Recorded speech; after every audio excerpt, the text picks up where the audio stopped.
The following is a special presentation of Major League Baseball International.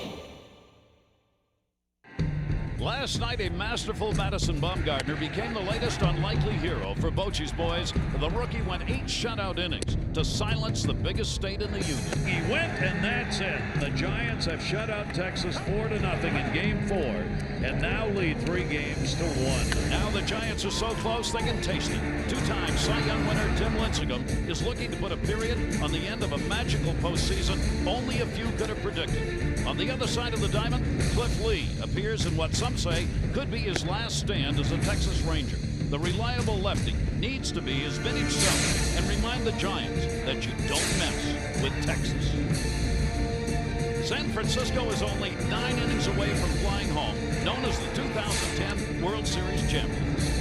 But there's a trip expected for Texas to the West Coast too. But to do it, they have got to win tonight. It's last call in the Lone Star State. Game 5 next.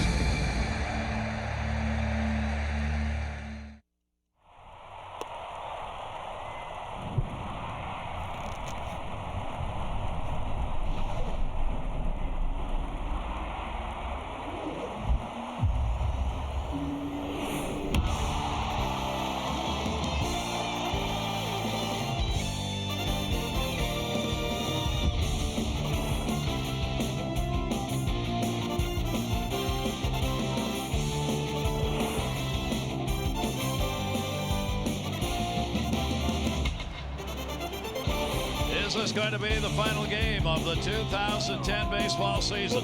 It could be here tonight. The Giant fans hope so, but the fans from Texas, they want to see this club travel west again, because they do. It means there will be at least a Game 6 in the 2010 World Series. We're going to find out the answers to those questions here tonight, and we welcome you to our coverage in Arlington, Texas. We'll have 50,000 plus on hand for this ball game. Our coverage of the World Series, the San Francisco Giants and the Texas Rangers. San Francisco leads it 3-1, and they're only 1 away from wrapping it up. Baseball fans around the world and all the ships at sea, welcome everybody. I'm Gary Thorne along with Rick Sutcliffe. Delighted to have you with us for this one. It has been a most unusual setting. These two teams weren't expected to be here in the first place. Make it even more unusual as it's gone along for the Giants. The people who have brought them to this point have been some of the names that probably most people never heard of. No question about that. And a couple of guys that the Texas Rangers were hoping to show up offensively haven't been there yet. Let's go back to Game 1 of the World Series and how it all got started for the San Francisco Giants. Freddie Sanchez, in his first World Series experience, started it out with 3 doubles in his first 3 at-bats off of Cliff Lee, really setting the tone. And then it was Juan Uribe in the 5th inning with that 3-run homer, capping a 6-run inning that led them to the 11-7 victory. And one of those unlikely heroes, Gary, that you were talking about. A guy that they knew they had to count on, showed up big time for them in Matt Cain. He threw a shutout into the 8th inning in that ball game. High fives all around. The offense provided by Edgar Renteria. Another one of the Giants that has been there before. That put them up 2-0. After losing Game 3, it all fell on the shoulders of 21-year-old Madison Bumgarner. More outstanding pitching from the Giants. He was throwing 90 miles an hour in the first inning. He did it in his last inning in the 8th. Aubrey Huff with his first homer of the postseason. I think that ball landed on Cowboys Stadium if it ever did come down. And Buster Posey, not only did he catch a shutout doing an outstanding job behind the plate, but he too hit his first home run of the postseason after 8 great innings from Madison Bumgarner. Even though it wasn't a save situation, an opportunity to win a game, Brian Wilson comes in and puts the Giants just 1 win away from winning their first World Series. And look what the rookies have done for them. Bumgarner with an unbelievable performance, no runs, 8 innings. Posey's hit safely in all 4. The experienced veterans, Renteria, Uribe, combined 275, 8 RBIs, and for the first time, 2 shutouts in a World Series by Giants pitchers since 1966 when the Orioles did it. And offensively, 26 runs, 4 games, whereas they had only 30 in the first 10 games of this postseason. So for San Francisco, all the numbers are positive. Things have gone exactly the way they wanted it to. Now tonight, Texas has got to turn to the man they brought here for just this kind of game. Well, Gary, and a guy that's been there before. Last year when the Phillies were down 3-1, it was Cliff Lee on the mound for them. His job was to force a Game 6, and he was able to do that. Not as outstanding as he was in Game 1 of that World Series, but pitched well enough to pick up the victory, proving that his ownership of the New York Yankees was still there. Let's go back to this year. Game 5 of the division series, all tied up at 2-2 in Tampa. What did he do? He came up with a complete game. He proved this was the reason why they acquired him. They wanted to get deep into the postseason. He helped them take that first step, getting them to the National League Championship Series. Here we go. All of a sudden now you've got the Yankees, an old familiar foe out there, maybe a different uniform, but exactly the same tune. 8 shutout innings in that 8-0 win. But Game 1 of the World Series, Cliff Lee proved to be human. The Giants were aggressive in the strike zone. They were swinging the bat at every mistake that he made. He was not able to get through 5 innings, a devastating loss at that point for the Texas Rangers. And you see what happened in that Game 1, the shortest postseason outing of his career, giving up the 7-run, 8 hits in just 4 2/3 innings. Still, previously, he'd gone 3-0 with a .75, and you see at the bottom, his postseason mark is still magnificent, 7-1 with a 1.96 ERA. And what we get back on the mound here again tonight is a matchup of these former Cy Young Award winners again. Yeah, we all knew what Tim Lincecum could do during the regular season. The last couple of years, he's been the Cy Young Award winner in the National League. What would it be like for him in the postseason? Well, in Game 1 of the division series against the Atlanta Braves, all he did was dial up a 2-hit shutout in a 1-0 victory, setting the tone and letting everybody in baseball know what the San Francisco Giants are all about, and that is pitching. Back out on the mound for Game 1 of the National League Championship Series against the Phillies. He wasn't as dominant as he was in the division series, but he still pitched well enough to defeat the National League champions and also beat Roy Halladay, a guy that was supposed to take them to the World Series. But it wasn't. It was the Giants in Game 1 of the World Series. Lincecum out there again. He was not as awesome as what you would have expected. He even admitted after the game it was more of a gutsy performance, but he was able to get into the 6th inning. He held on long enough to pick up that victory. And you see he got the victory even though he gave up the 4 runs on 8 hits in 5 2/3 innings. That is the most runs allowed this postseason by Lincecum. Still, he remains 3-1 with a 2.79 ERA, and opponents hitting only 2.08 against him in his postseason play. So we'll try it one more time. What was supposed to be one of the great matchups of all time pitching-wise in World Series history ended up being a couple of starters who struggled. Torture, that's what Giants baseball fans have called it this season, as they played a lot of one-run games, but not in this World Series. They've been able to pile up the runs, and for this Texas group, can they continue to do what they did during the season? Get on board early, get runs early, and get their running game involved. That has not happened against these Giants. We'll come back with a look back in a minute.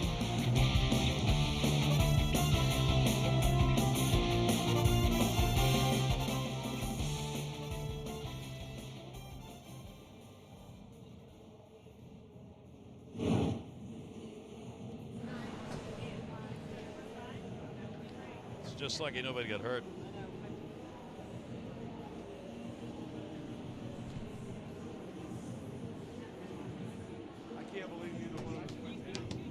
You all right? I was on. Yeah. I felt it and stood up in time.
One thing about this World Series, the weather has been absolutely magnificent. Another beautiful evening here in Texas as we get ready to go for the final game. Well, we're going to find out.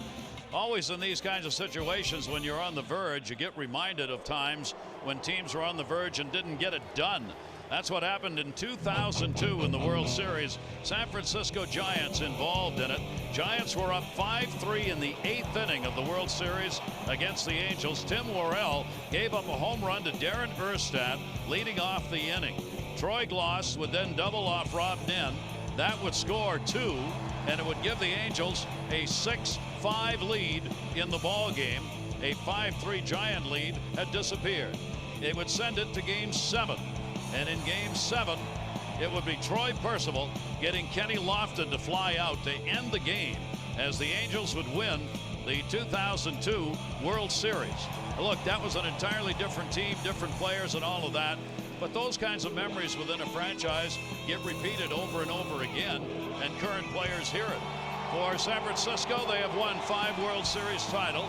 The last one in 1954 against the Indians when they played in New York. They are in the 3rd longest drought for a series for an MLB club. Only the Cubs and Indians have more. They've never lost a series when leading 3-1, 5-0 in their long franchise history.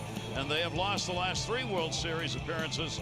2002, they did lead in that one 3-2, but Rick, this is a 3-1 lead. You know what, Gary, what I remember about that 2002 World Series was when it was all said and done, everybody talked about Mike Scioscia being one of the great young managers in all of baseball. The way this World Series and postseason has gone, they're going to be talking about Bruce Bochy the same way. He has had an outstanding series as far as handling that bullpen and what he has done with the adjustments on his lineup.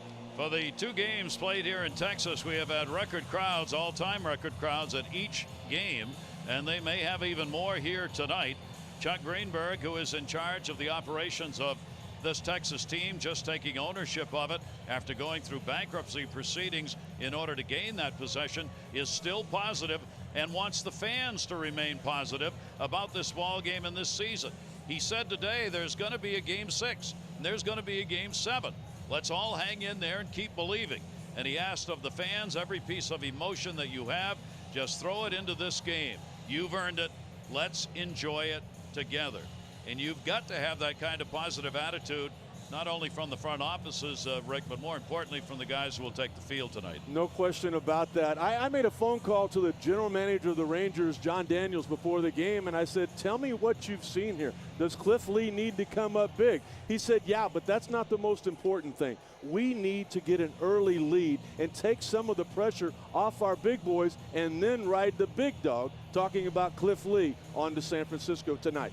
One of the real surprises of this series is the fact that the Texas Bats, which had been so good in the first part of this postseason and in fact during the regular season, have gone so quiet. Now a lot of that's got to be credited to the Giant pitching, especially their starters, but you got to believe there's got to be some hits left in those bats. To me, that's got to be the good news for Ron Washington's team. Nelson Cruz, Vladimir Guerrero, and Josh Hamilton combined in the World Series 6 for 42. That can't continue if they expect to play beyond Game 5.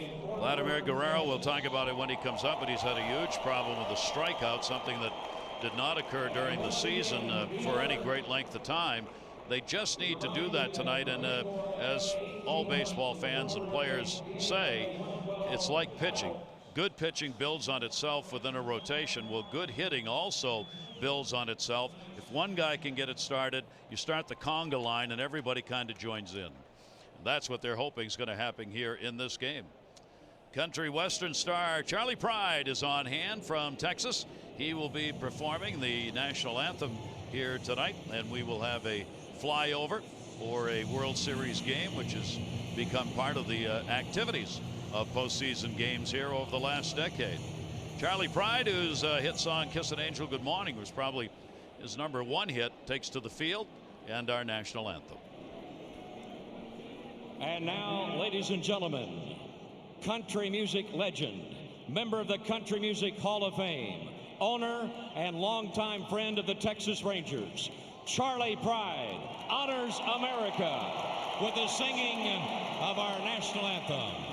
Oh, say can you see by the dawn's early light, what so proudly we hailed at the twilight's last gleaming, whose broad stripes and bright stars through the perilous fight, o'er the ramparts we watched were so gallantly streaming, and the rockets red glare, the bomb bursting in air, gave proof through the night that our flag was still there.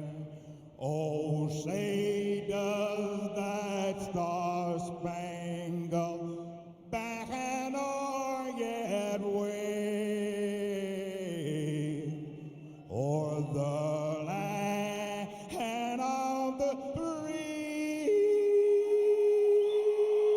and the home of the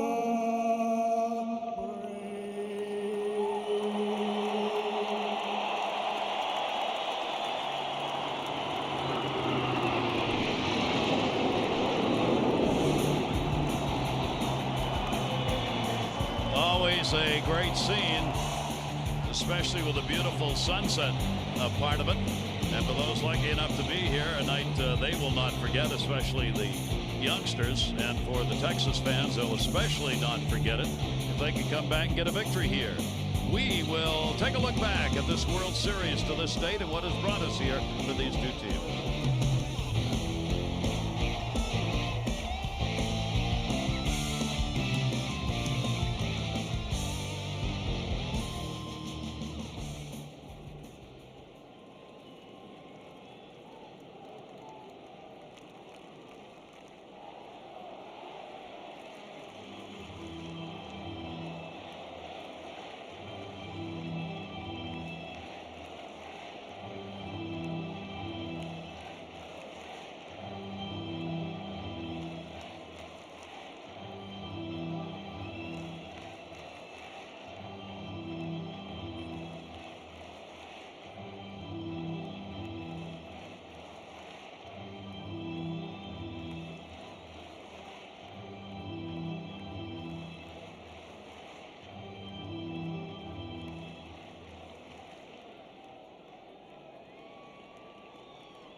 And throwing out the ceremonial first pitch for Game 5 of the 106th World Series, former Rangers pitcher and a member of the Baseball Hall of Fame, Fergie Jenkins.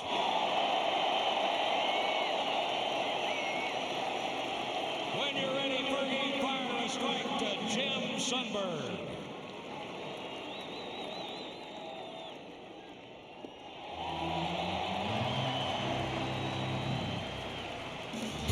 Once again, a day where the temperatures were in the mid-80s and a lot of sunshine. We'll have light overcast to begin this ball game tonight. And as we promised, take a look at some of the pluses and minuses that have occurred for these teams so far in this 2010 World Series. Struggling Rangers offense. Really surprising, too, when you think about the dominating performance they had during the regular season. You wondered who would come out on top. I mean, the Rangers with the top batting average in the American League, the San Francisco Giants with the lowest ERA in all of baseball. It has been nothing but Giants pitching since then. The big bats. Josh Hamilton leading the majors in batting average, leading the majors in hitting with runners in scoring position. Vladimir Guerrero fourth in the American League in RBIs absolutely silenced. Really nothing they've been able to do. They've not been able to keep that line of moving as we talk about. You see the average during the year, 288, the best in the majors. World Series, an amazing 211. 1 through 6, hitting 188 with 6 RBIs. They've had only 2 stolen bases, 4 attempts after they went 15 for 17 in the first 2 series of this postseason. And the runs per game, they started out 5.4 in the division and league championship series. It is down to 2.8, and a part of that's because Giants have pitched. I tell you, the first name that I think of is Dave Righetti, their pitching coach.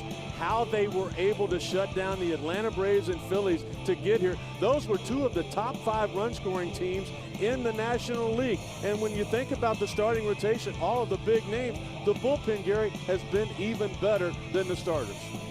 We'll see how those numbers for both of those teams go tonight. Will it continue the same way, or will Ron Washington's team be able to get it done? As he's prone to say, look, what I put out there is what I've got. You don't have a lot to go to. I mean, these are the guys that brought you here, so you're going to hang with them. The amazing thing, the 4th worst in World Series history is the bullpen number of 10.03. Gary, you and I have talked from the very beginning, though. There's been some decisions made by Ron Washington that everybody has questioned. He's done some things different with that bullpen than what he had done during the regular season, during the division series, and the league championship series. Right now, that bullpen is in shambles right now. Ogando is out. They had to replace him with Dustin Nippert. O'Day has been hammered for 2 home runs. You think about what's going on down there, there's really not been a whole lot. They have got to hope that Cliff Lee can take that baton and hand it to Feliz, their closer tonight. That is the hope tonight for Ron Washington, and if the bats can get going and deliver 3 runs, 4 runs in the ball game with Cliff Lee on the mound, you may have enough. You would have had enough if you'd gotten that many runs probably when the guy on the mound was named Ferguson Jenkins. When you're ready, Fergie. Fergie's on his way to make the opening pitch here in this ball game. Ferguson Jenkins, the Hall of Famer, delivers. And another great name appearing in yet another World Series setting.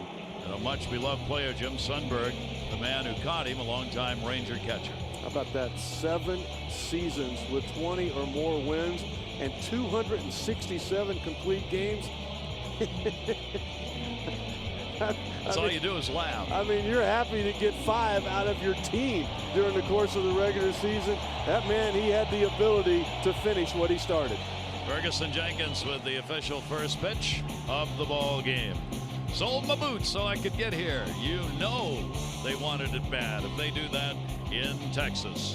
So the Antlers and the Claws will be out tonight for the Rangers, while the Giants will try and end this season.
2 record crowds on hand for the games played here in Texas so far. 52,419 for one, 51,920 for the other.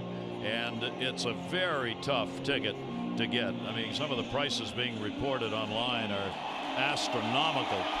They greet their Rangers.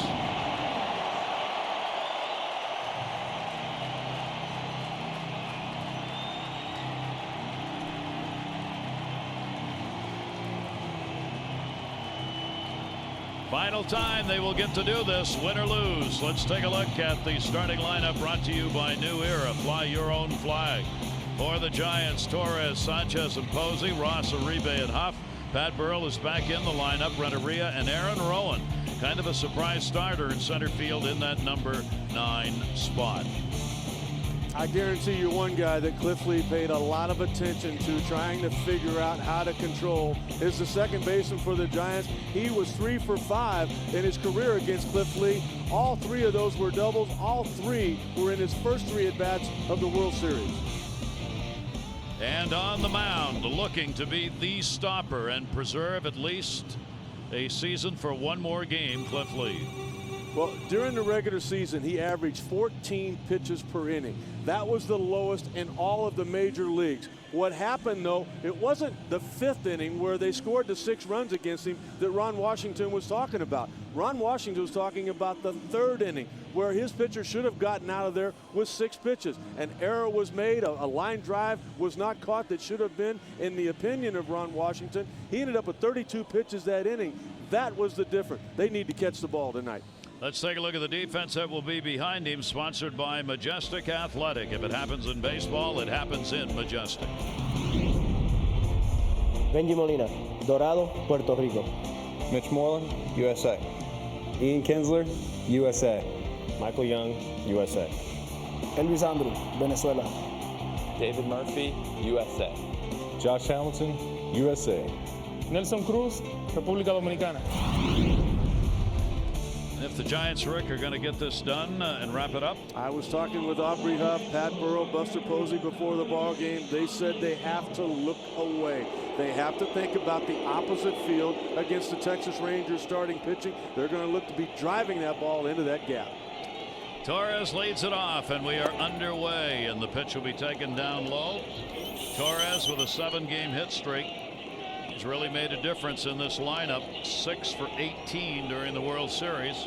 He's had a home run and 3 RBIs, and he has been a catalyst on the base paths with his speed. 1-0 delivery to him is going to be foul back. 76 degrees temperature wise. The wind is blowing out to right field for the first time in the 3 games that have been played here. It had been blowing in. That doesn't mean there aren't jet streams going out, but tonight the flags start this game blowing out. 1-1 delivered to Torres, fouled off, 1-2. How about this? Right off the bat, Uncle Charlie is in the house. That is the best curveball he has thrown since the World Series began. That pitch did not exist for him in Game 1. And he gets the strikeout. Got to make the play, and does. Somebody just woke up. It's amazing all of the different things that you can do to electrify a crowd. They wanted to scream last night, but they had absolutely nothing to get excited about. After throwing the curveball for strike 2 in the strike zone, that was where he wanted that pitch. Knowing the chase zone was there for the leadoff hitter for the Giants. Torres retired. Lee during the year was 10th in the American League in strikeouts with 185. He starts the game out with 1 here. Here is Sanchez, another key bat, Freddie Sanchez, and he'll take the fastball up high. Interesting. First 2 pitches to the first 2 hitters were not in the strike zone. Nobody threw more first pitch strikes than Cliff Lee during the past year. That one's going to be popped up. That'll be a souvenir back and a 1-ball 1-strike count. Now, he did this in one of the games in the League Championship Series, and I asked him after the ball game when he wasn't throwing first pitch strikes, did you do that on purpose? Were you trying to get hitters to bite, expecting strikes and trying to get them to chase a little? He said no. He said, I never give up the first strike. I'm going to throw a first strike every time if I can. 1-1 delivery, swung out and missed 1-2. Yeah, but even that game when he wasn't throwing first pitch strikes, it seemed to be effective. And as you mentioned here, falling behind the first two hitters, trying to strike both of them out. Shattered bat, ground ball to short. Andrus up with it, guns it over and gets it. Sanchez retired, 2 away. Lee gave up during the year only 3 runs in the first inning. He is not one of those pitchers who struggles in the first inning.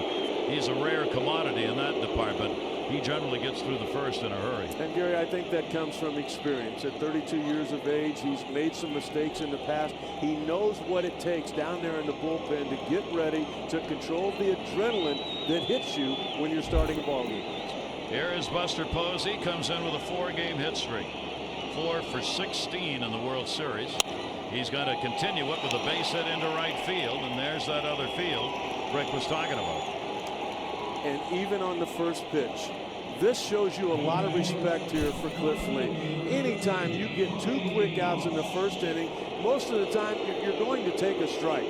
They know they can't take a strike off of the Rangers ace. They've got to be aggressive, and that is following the doctor's orders there, driving that ball to the opposite field. So 2 down, a runner on. Here's Cody Ross. Ross, the left fielder, he's got a home run in the World Series, 3 for 13 with a couple of RBIs. Posey on at first base, and he puts it up in the air to short. Elvis Andrus, Texas is going to roar. No runs on 1 hit, no errors, and 1 left on. Lee gets 1 of the innings he needs to be effective in.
So nothing on the board for the first half inning. Now let's take a look at the starting lineup we'll see for Texas, brought to you by New Era. Fly your own flag. It's Andrus Young and Hamilton, Guerrero, Cruz, and Kinsler. David Murphy gets the start in left field, Molina and Moreland. And highlighted, Elvis Andrus. Well, and everybody in that Ranger clubhouse before the game talking about we need to turn this baseball game into a track meet. And that can certainly be helped a lot by getting the leadoff man on to use his speed. Tim Lincecum gave up a lot of stolen bases. He is not particularly effective at holding runners on. That's what it's all about. 27 of 30 stolen base attempts were successful. But there's a lot of other things that he does well. You look at the postseason numbers, that 3-1 record. He came in out of the bullpen in Game 6. He got a hold in that situation. But you know, a lot of times when you face a team in back-to-back starts, the advantage goes to the offense. That's not always the case with Lincecum. So Elvis Andrus will be leading it off. The young speedster, 22 years old, 3 for 13 in the World Series. He has reached 9 of 22 times leading off an inning. A very solid number and the exact opposite of what he did during the year leading off innings when he had a major league low. Ground ball right back to the mound. Lincecum able to snag that and gets the out. One away. Let's meet the defense for the Giants, sponsored by Majestic Athletic. If it happens in baseball, it happens in Majestic. Buster Posey, USA. Aubrey Huff, USA. Freddie Sanchez, USA. Juan Uribe, Palenque, República Dominicana. Edgar Renteria, Barranquilla, Colombia. Cody Ross, USA. Aaron Rowan, USA. Andrés Torres, Puerto Rico. Some of the older members of that defense have played some of the best defense in this World Series. In Uribe and Renteria and Sanchez around the horn. They've been outstanding. Here is Michael Young. He's got a 3-game hit streak. He'll take the pitch outside for a ball, 1-1. I'll tell you what, the thing that jumped out from me on the numbers from Michael Young in the World Series, Gary, he's not scored a run yet. He's 4 for 16 in the World Series games against the Giants. This is their all-time franchise leader in hits. And he can change that zero in a hurry with one swing of the bat. He hit 21 homers during the regular season. And he will foul that one back. The World Series numbers for these two teams are phenomenal for each. The fact that Texas is hitting .211 and the Giants hitting .257, not sure anybody would have thought that. And the ERA of the Rangers is 6.62, while for San Francisco, 2.83. It is, when you look at the numbers, it's all about the Giants in this World Series so far. Giants doing exactly what they did to get here. Outstanding pitching against the Braves and the Phillies. Take a look at that. I mean, 26 hits for the Rangers, 26 runs for the Giants. It was supposed to be the other way around. That ball is in the air to right field. Wind is blowing back. And it will be caught. Torres is there to get it. Young is retired. Ron Washington told us with this wind tonight, he said it will take the ball and bring it out in all fields tonight. The power alley in right center is always there, but he said tonight with that wind, ball gets up, it'll carry. Believe me, both of these starting pitchers know that, so they're going to be thinking down and keeping that ball out of the air as much as they can. 2 down, nobody on. Here is Josh Hamilton, MVP of the League Championship Series. He has struggled here in the World Series, 2 for 16. You know, it was interesting, though. I talked to Josh for about 10 minutes today, and he said he feels really good. He feels good about his at-bats. It's just that the results have not been there yet. Running out of time. You see what he did in their wins and what he hasn't done in their losses. That makes sense that you're talking about a guy who many times carries this ball club with his bat. Strike taken, and goes to 2 balls and 1 strike from Lincecum. Hamilton had an 0 for 3 against Lincecum in the game 1 of this World Series. Only time he faced him. Hamilton will foul it back 2-2. So that means he's actually 0 for 4 against the Giants starting pitcher. Josh telling me before game 1, I've faced Lincecum before. I faced him in the All-Star game, and Albert Pujols robbed me of a hit. Here's the 2-2 delivery, and that'll go to first base. Played by Aubrey Huff. He'll go to the bag himself, and Lincecum starts out the way he wanted to as he goes through it with a 1-2-3 inning. So maybe this will be the pitching matchup everyone expected in game 1.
could have used a little more cowbell.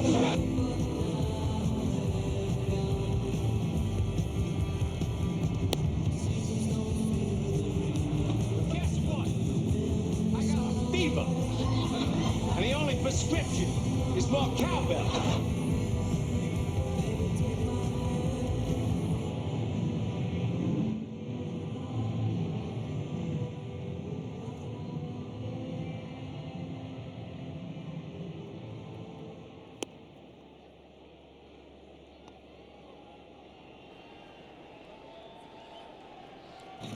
Major League Baseball International special presentation of the 2010 World Series is brought to you by MasterCard. There are some things money can't buy. For baseball fans everywhere, there's MasterCard. By Pepsi, the official soft drink of Major League Baseball. By Majestic Athletic. If it happens in baseball, it happens in Majestic. And by New Era, the official on-field cap of Major League Baseball. Fly your own flag. Teams that have overcome a 3-1 deficit, which is where Texas is coming into this ball game. Last time, the '85 Royals against the Cardinals. Then you got the Pirates, Orioles, Tigers, Cardinals. The Yankees did it when the Braves played in Milwaukee. Pirates, Senators in '25, and the Americans playing in Boston at the time against the Pirates back in 1903. '03, they played the best of 9 games in a World Series. So they had a better chance of coming back. Pitch is going to be taken down low. What's the first thing you think of, the first name when you think of 1985 and the Royals victory? It's fouled off. How about Double D? Don Deckinger. And I thought it was kind of interesting. Ronnie Washington really complaining about the umpires in this series, going, you know what, the way they're going right now, they're going to have that instant replay they want. Not happy last night, neither team was, with ball strike calls and a couple of plays at first base. And Jeff Kellogg, who was the first base umpire, has the plate in the ball game tonight. Here are the umpires for tonight's game. Jeff Kellogg, Gary Darling at first, John Hirschbeck, crew chief Sam Holbrook, Mike Winters out there along the line, swung on and fouled off.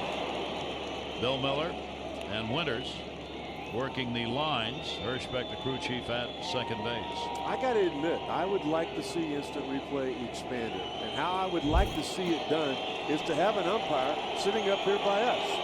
And as we get the instant replays, hit a button that goes into something in the pocket of the crew chief and immediately get it turned around and get it right. I'm not talking about balls and strikes. I'm talking about like close plays on a base pass, or maybe a ball that's fair or foul down one line or the other.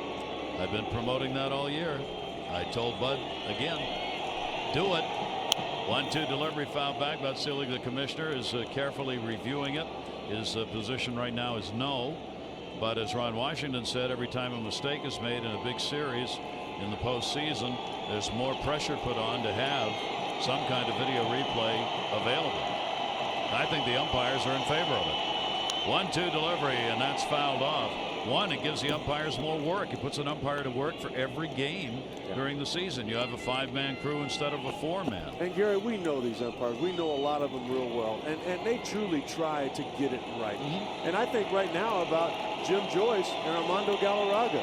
You think Jim Joyce wouldn't like to have reversed that call and given Galarraga that perfect game? Here's the 1-2 delivery on the way, and that is taken down low. Uribe has faced Cliff Lee more than anyone else in this Giant lineup and is hitting well. We're 288 against him. Home run also against Cliff Lee. So Uribe's had a lot of at-bats off the 32-year-old left-hander. Swung on and missed. He blew that one by him. 2 strikeouts for Lee. I'm sitting there thinking with Cliff Lee, and I'm going, there's got to be a hole somewhere. This guy strikes out a lot. He hit under 250 on the season. He tried the curveball in the dirt. He tried to change up away. He didn't bite on that. Finally, that honey hole was the fastball up and in. Got him for the out. 1 down. Here's Aubrey Huff. Huff also has faced him a number of times and hit him well. 7 for 22 with a home run lifetime off Cliff Lee. Pitch is going to be in there for a strike. One of the things Lee is trying to avoid is running up that pitch count. That's what happened to him in game 1. He had a 32 pitch 3rd inning. in that game. Up will ground that one towards second base. Kinsler is up with it. 2 down. That 32 pitch inning he had was a postseason high in an inning, and he had thrown that many pitches in an inning only once during the regular season. I tell you what, this crowd last night, Gary, as we walked out, they were devastated, and they truly had a look of concern on their face. And us being in the Ranger clubhouse before the game, I thought I was at a funeral. I couldn't believe how quiet it was, and just the look in a lot of those players' eyes. I think Cliff Lee turned that around with the strikeout to start this game. And here is Pat Burrell. Speaking of strikeouts, it has been a disastrous postseason for Burrell. He has taken an 0 for 9 of late. You see the 158 batting average, and perhaps most important is the fact he continues to strike out. 19 strikeouts and 38 at bats for Pat Burrell in this postseason. I tell you what, I see a difference in his stance already. Talking to him before the game, he worked hard yesterday in early batting practice and down in the cages on getting more upright. He said he was too bent over, and what happened, what that caused was, as he started to swing, his back shoulder would drop, and he had too much of an uppercut to put it in play. Enzi Mullins has worked with him, the hitting instructor. Burrell showing patience, not biting, gets ahead on the count 3-0. He's got the green light here. There's no question. Bruce Bochy loves the long ball. The delivery by Lee, and he had it and popped it up, and that will be foul. Trying to drive one. This has not been a good ballpark for Pat Burrell over the years. Only a 121 batting average here, and he's never had a home run. That's shocking. Yeah, you'd think this is a yard where he'd be driving the ball in chances, but not to be. First 3-ball count that Lee has had in the game. 2 down, nobody on. Here's the 3-1 delivery. He laces that one to left field. Murphy is back, and he's got it. We talked about the pitch count for Cliff Lee. During the season, he averaged only 14 pitches per inning.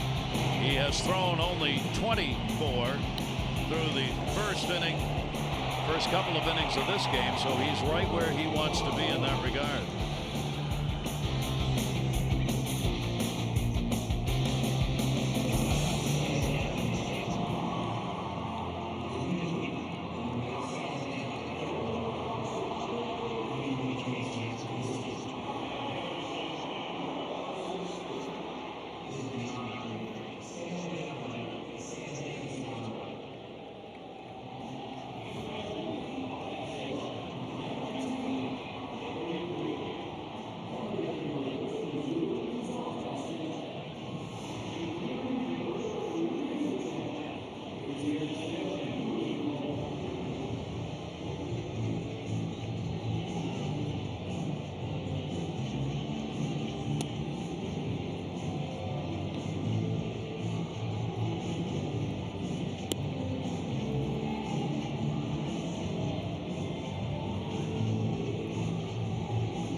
One of the main reasons for the 4-0 victory last night for the San Francisco Giants was the difference in the designated hitter in Game 4. Aubrey Huff getting it done with that monster home run, giving them a 2-0 lead. And on the other hand, what they did to Vladimir Guerrero. It's amazing how one pitch, that fastball up and in, can set up the next 3 strikes. Look at that swing. Just absolutely helpless was Vladimir Guerrero last night. 3 pitiful at-bats. They hope to get more out of him tonight. He struck out 3 times in the ball game last night. The first time he has ever done that in a postseason game. Visitation rights. Yeah. And in doing so, his strikeout ratio now in the postseason is 3 times higher than it was during the regular season. That's what he usually does. Swings at the first pitch. It'll go to right, and 1 pitch and 1 out as Torres is there to put it away, and Guerrero's 1 for 11 in the World Series. When do you start thinking about making a change? We have seen Bruce Bochy do that throughout the postseason. When Torres was struggling, he set him down for a game, but got him right back in. He did the same thing last night with Pat Burrell. So an easy first out. Here is Nelson Cruz. Cruz part of that middle of the order that we talked about that's not hitting. He's had 3 hits in 16 at-bats. And a ground ball, first ball hitting to second base. Sanchez, 2 pitches and 2 outs. And that quiets the fans down in a hurry. Well, they're trying to figure out who these guys are. This is not the brand of baseball that they watched all year long. Guys being aggressive with pitches in the strike zone that they can handle. It's almost like those last 2 guys were up there swinging with 2 strikes on them when the at-bat began. Maybe a sign early in this must-win game for Texas that they're feeling the heat and trying to do everything with 1 swing of the bat. And you and I have been around a lot of World Series. It gets hotter as you get closer to being eliminated. Here is Kinsler. He too struggling. 3 hits in 14 at bats for Ian Kinsler. He will take it, and it is in there for a strike. Chance for Tim Lincecum to have a very quick inning here if he can get him. Kinsler will take it. That's going to miss up high. 1 ball, 1 strike count. Lincecum throws a lot of balls. Only 47% of his pitches during the regular season were thrown for strikes. 47%. I mean, he gets hitters to go after pitches that are not in the strike zone. He's so deceptive. And it might say 90 miles an hour on the radar gun, but it's sneaky because of his delivery. It seems like there's a lot more to it than what the radar gun tells you. Tries to get you to expand the zone, and he is as good at that as anybody in baseball. And a chopper as he got it off the fist. Uribe will glove it, gun it, and get the out. So another 1, 2, 3 innings, 6 in a row retired. Took only 6 pitches in the inning for Tim Lincecum to work through the Texas lineup. Guerrero, Cruz, and Kinsler. Pitchers in charge through the first 2. No score.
idiosyncrasies. One of them is the hat. It's the one he's worn all season. He refuses to change it. And it's just absolutely covered with rosin. But one thing he also does before the start of an inning is when he comes out, he likes to have that full extension and that follow through. And because the mound is steeper off the backside, every time he goes out there and takes it, he does that delivery to get that follow through, get the extension, get the lower back loosened, and then he goes to the front part of the mound to go to work. And he will go to work here with Renteria. Rowan is batting ninth, and then Torres back at the top of the order. One hit in the first 2 innings, a single by Buster Posey for the Giants. Edgar Renteria, MVP consideration depending on how this World Series turns out. He's now got 20 career hits in the World Series. That ties him for 7th most among shortstops, with Pee Wee Reese, Bill Russell, and Alvin Dark being the only ones ahead of him. He goes first ball hitting down the line. That is in fair territory, and Kinsler is there, and Renteria is retired. So all of these hitters expecting first pitch strikes are coming up swinging. I think right along with that, I agree with you totally. Because the fact is, these two guys are strikeout pitchers, and hitters don't like to be embarrassed. So don't get behind on the count. One way to avoid that is hit the first pitch. Aaron Rowan, kind of a surprise, making the start in center field. He's had only one at bat. 1 for 1 for Rowan in the World Series. 3rd career appearance in the postseason for him. Bruce Bochy just, he gets a feeling. You know, being in that clubhouse, being around the players, guys coming in and out of your office, coaches giving you an idea of what they see in batting practice. It's not a hunch. He's not just hoping something happens. He's been liking what he's seen in batting practice from Rowan. And Rowan is 7 for 25 with a home run lifetime off lead. So you combine the gut reaction and the numbers of the past against the Texas starter, and that gets you in. Rowan had a bad year. 33-year-old had career low average of 230, 11 home runs, 34 RBIs. Played in the fewest games, 3rd fewest he's ever played in. That one's an atom ball.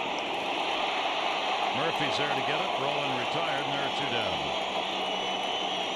Gary, having, I don't know, I think 10 or 11 opening days in my past, knowing what it's like to pitch against the #1 guy, take a look at that 3-0 fastball to Pat Burrell with 2 outs and nobody on. What does he do on a 3-1 pitch?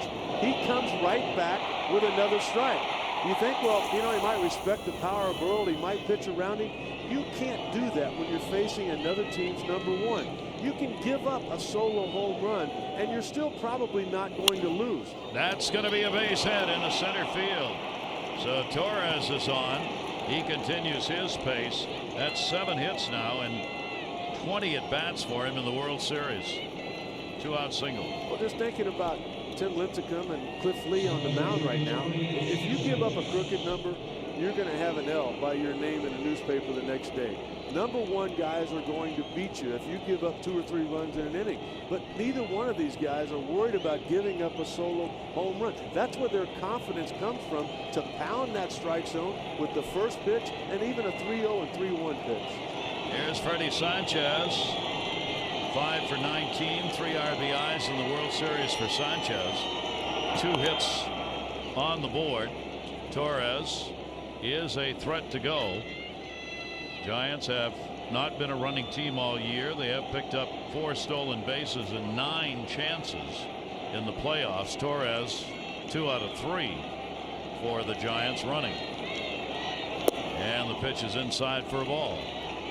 3 of the 4 runs last night for the Giants scored on home runs. The only other run scored when Edgar Renteria at first base took off running with 2 outs and 2 strikes on Torres. Torres hits a ball into the gap, another double on the year, and he was able to touch home. And the fastball is going to be away, and he falls behind to Sanchez, a 2-0 count. Torres, if he's going to take off, this might be the one. We'll see. He's got a pretty good lead over there. Only 1 toss over. Torres 26 out of 34 in the regular season. Not going, and into the glove. Hello. Sanchez on a liner back up the middle, and Lee, if ever there was a claw, here it is. In Texas, it's about the claw and antlers. Well, he just used the claw and hauled one in. No runs on one hit, no errors, and one left on base. That's a perfect analogy to that T-shirt, isn't it? No score.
Texas Ball Club 8-7 in the postseason, while the Giants are 10-4. No score, bottom of the third coming up.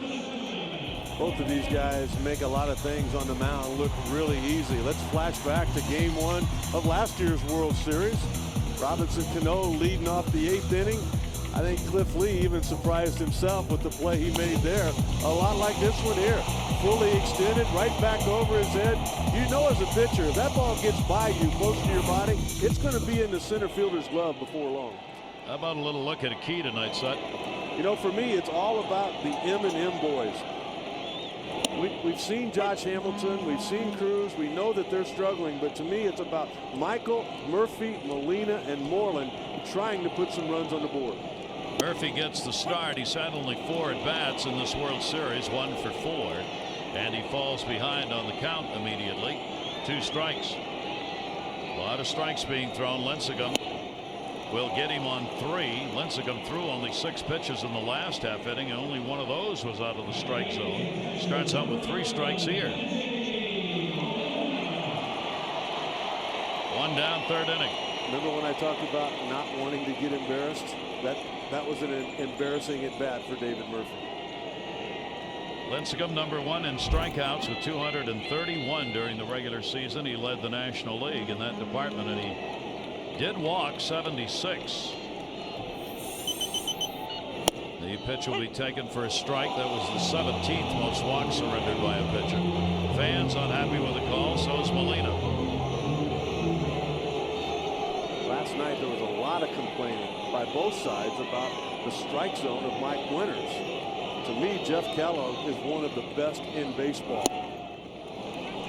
Here are the 2 dear friends going against one another again. Molina was the catcher for Lincecum for the first half of the year when he played with the Giants.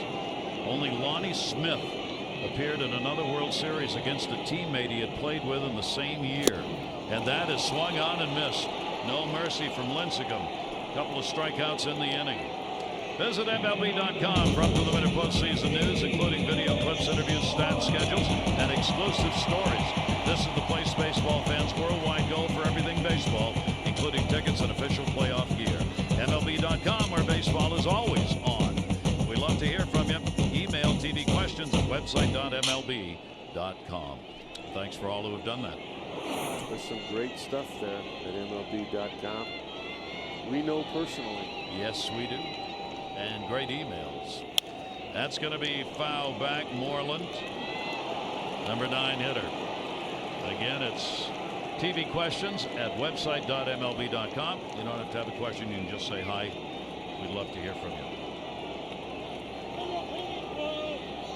And a timeout had been taken at the plate, called during the windup, and Jeff Kellogg, the home plate umpire, gave it to Moreland. Lincecum not very happy about that. He has a really nice rhythm going here in this inning.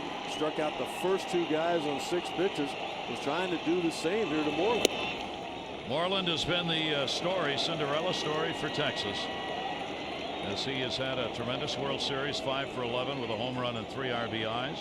He's got a 4-game hit streak. He's a rookie who earned a first base job in the postseason. There aren't many players in baseball history who have earned their job in the postseason, but he has. He certainly has. Clint Hurdle was talking about he not only just survived, but he made some nice contributions. Look at what's happened here. He steps out right before the 0-1 pitch. After Lincecum had thrown 7 straight strikes, that's followed by 3 balls. And he's a rookie. Now you go deep. 3-1 delivery on him, and he draws the walk. So the first base runner is the 9th to come to the plate for Texas. How about the patience shown right here by a guy that barely has a half year in the big league? That's a 3-1 pitch. It's a fastball. It's what you're looking for, but it wasn't in the zone. Able to keep from swinging at that pitch and do the best thing he can do for his team, which is take the walk. He's had 4 walks and only 8 strikeouts in this postseason. He's had better at bats than anybody in that Texas Ranger lineup this whole series. And a check swing and a pitch inside is Elvis Andrus, leadoff batter, who grounded out his first time up. You might think I'm crazy, but if this thing goes to Game 6, if I'm Ron Washington, Mitch Moreland is my number 4 hitter behind Josh Hamilton. Unless somebody else starts to kick it off here, if they can move on, I agree with you. Great breaking ball that's down and away. There's the new pitch of Tim Lincecum for 2010. He has always had a slider, but it has never been this good, nor has he gone to it as much. But after getting worn out in the month of August when he was 0-5, Dave Righetti told him, hey, look, they're on to that changeup right now. We've got to give him a new twist. Slider was it. That was fouled right into the dugout. Boy, that almost wiped out a couple of players on that top step who were leaning over the railing. That went right in there between them. Just kind of thinking about Mitch Moreland hitting 4th in Game 6. The guy on the mound would be a right-hander for the Giants, Matt Cain, and they had no success against him in Game 2. Swung on and missed. Lincecum comes right back and gets him. He's got 3 strikeouts, all coming in the inning. No runs, no hits, no errors. 1 left on base. And through the first 3 innings of this ball game, it is 0-0, and the pitcher's very much in charge.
Tonight's coverage of the 2010 World Series is being presented to you by MasterCard.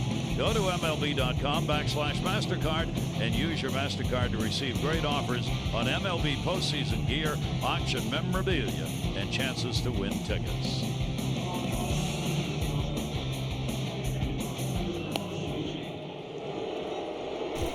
Gary, take a look at this right here. Look at the grip right there of Lincecum. That is a split-fingered fastball. I asked manager Bruce Bochy and I asked pitching coach Dave Righetti, I said, is he throwing a splitter? And they go, no. He's got a change up, and every now and then that slider will look like a split-fingered fastball. We did the American League Championship Series. I didn't get to see the National League, and I did the National League Division Series on radio. We didn't have the technology to slow it down as we did there. Ladies and gentlemen, he's throwing a split-fingered fastball. Secret is out. I did not know what that last pitch was.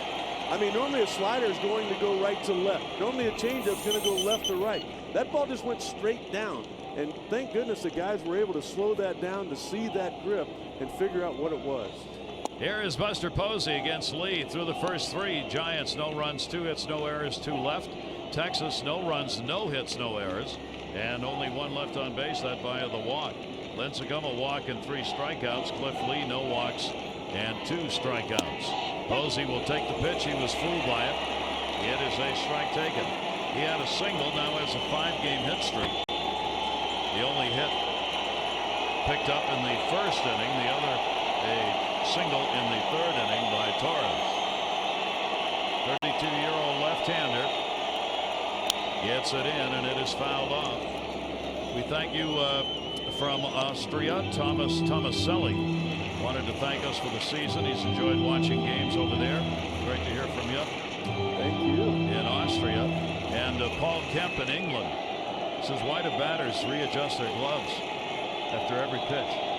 To annoy pitchers. Fouled away. The new rule said you're actually supposed to stay in the batter's box now if nobody's on base. Let's enforce it. Nobody enforces it.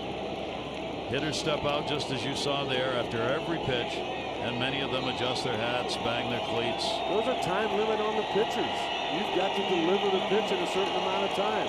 Keep them in the batter's box. People aren't here to watch them adjust their gloves. Foul back again. Posey fouling off some pitches, stole the count at a ball and 2 strikes. Lee, in that 3rd inning he worked, 5 strikes, 3 out of the zone, used only 10 in the inning. They'd love to foul a few off here and make him work a little harder. 1-2, and he bounced it. Talk about a guy that did a lot of adjusting. Nomar. Remember Nomar Garciaparra and all of the things that he went through? I was exhausted just watching him do all of that stuff, but it definitely worked for him. Had a routine he refused to get out of when he had every at bat. Posey waiting on it, and he's going to take it, and that's going to be down low. Somebody wanted a golden high sent out. Well, here's a golden high. Thanks for the very nice note. Michael White in Dorbay, Devon, England. He had a question for you, Rick. He was clearly listening the other night. 3-2 delivery on the way. I have a question for him. What's a golden high? I don't know, but he put it in colored letters and highlighted. He said, Rick, against which team did you steal home? The Philadelphia Phillies. Philadelphia Phillies is the answer to that question. He said he searched all over and he couldn't find it. Now you know who it was. You probably can't see it on replay because it happened so quick. Oh, man. 3-2 delivery down the line, right field. That one looks like it's going to stay fair. No. A foul ball. But for the first time in the ball game, we're having a long at bat. The 11th pitch of the at bat will be coming up. What a battle between these two right here. You've got the cagey veteran trying to get the youngster to chase pitches out of the zone to begin with. You're seeing right now why he hit over 300 on the year. He hit over 350 on the road. And just thinking about this at bat here with Posey, whether he gets on or not, what is Cliff Lee going to have left for Cody Ross? That's the guy that might get him. The delivery to him. Posey will get a ground ball to third base. Big hop, Michael Young. Posey retired. battle is won by Lee, and there's one away here in the fourth. I remember people talking about the best position in baseball was hitting in front of Barry Bonds or in front of a Pujols because you're going to get challenged. I didn't think that was the case. I wanted to hit behind those guys because, first of all, they're on base about 50% of the time. You got a chance to drive in a lot of runs. And more importantly than anything is the fact that the energy it takes to get those guys out a lot of times will give you a cookie if you're Cody Ross right here. And here is Cody Ross, and he will take the pitch for a strike. Ball's right down the middle.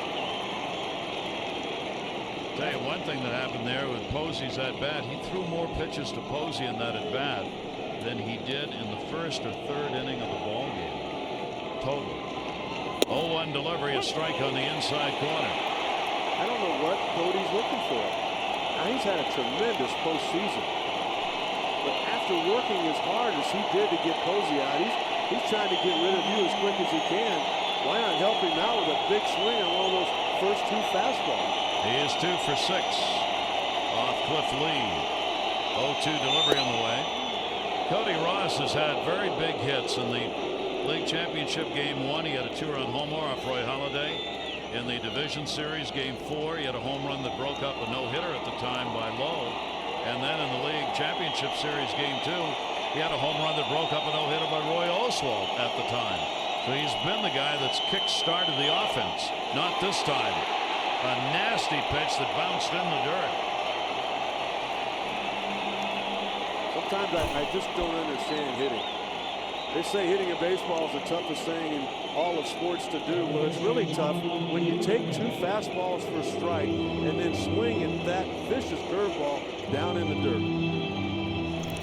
That'll be 3 strikeouts for Lee in the ball game. 2 down, 4th inning. Juan Uribe, he struck out his first time up. Uribe only 2 for 16 in the World Series. But he has delivered key blows. He's hitting only 140 cumulative in the postseason coming in. But with that average, he's got 9 RBIs. That's almost impossible to do. 9 RBIs and 140 average. Now down to 136. 0-1 delivery to him. Uribe takes. I thought it was real interesting when Josh Hamilton said that batting averages are the most overrated stat in baseball. But after talking to him today, I totally agree with that. He said, I would much rather go 1 for 5 with 3 RBIs than go 3 for 4 with no RBIs or runs scored. Hamilton will move under this one, and he's got it. And it is a 1-2-3 inning. That is the second 1-2-3 inning out of 4 so far in the game. Question remains, where's the Texas offense?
We have mentioned this great matchup. No scores. The two pitchers are dominating. And for Lincecum, he hopes that history holds true. Lincecum and Lee, last 8 times that the same starting pitcher opposed each other for a second time in a World Series. The pitcher who won the first one won the second one. Well, the first one went to Lincecum. Well, and one thing, too, about Lincecum, this is a guy that's had a lot of success when he has faced the same team in back-to-back appearances. During the regular season, it happened 6 times. He's 5-0 in his career, but he did lose Game 5 in the National League Championship Series after he won Game 1. The last 2 Game 1 starters to rematch in a World Series, 2008, Cole Hamels with the Phillies, Scott Kazmir. And the Phillies won both of those ball games over Tampa Bay. We go to the bottom half of the 4th inning. And the pitch will be taken for a ball. Lincecum, 15 pitches in the 3rd, 10 of them strikes. Young flied out to right field his first time up, and he'll swing through that one, 1-1. Why not take a page out of the at-bat of Mitch Moreland? Why not step out and slow him down a little bit? See if you can't get him to make a mistake. Fastball is up high. He will work in a hurry. Lincecum gets into a rhythm. When he does, you got to break it. Yeah, you got to break it. Lynn Hurdle, the pitching coach, hitting coach rather, looking out, and that's up high. And the count will go to 3 balls and 1 strike. Michael Young still has not scored a run in the World Series. With 1 swing of the bat, he could change that. He drills it. It'll be a foul ball. He was an expert at taking the ball the other way in the home run department. He had opposite field home runs, 10 of them. During the regular season, he was 3rd in that department in the American League with home runs the other way. He wouldn't do that if he played in San Francisco. No. No, he certainly wouldn't. Remember talking about the 3-0, 3-1 pitch, giving up those solo homers, how most of the time that won't beat you against the number 1? There was a situation right there. You know what? I'm not going to walk it. Delivery to him up the middle, and that's going to be a base hit. So Young is on. The leadoff batter gets the first hit of the ball game for Texas in the 4th inning.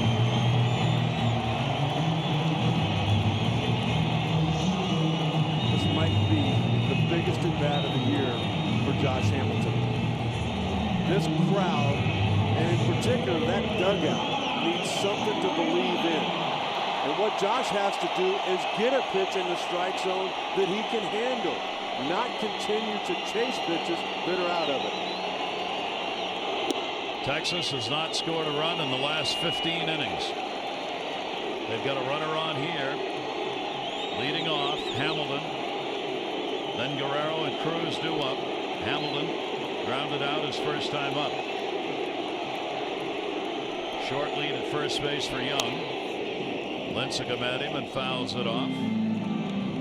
2 hits in the World Series, 1 a homer. Sanchez up.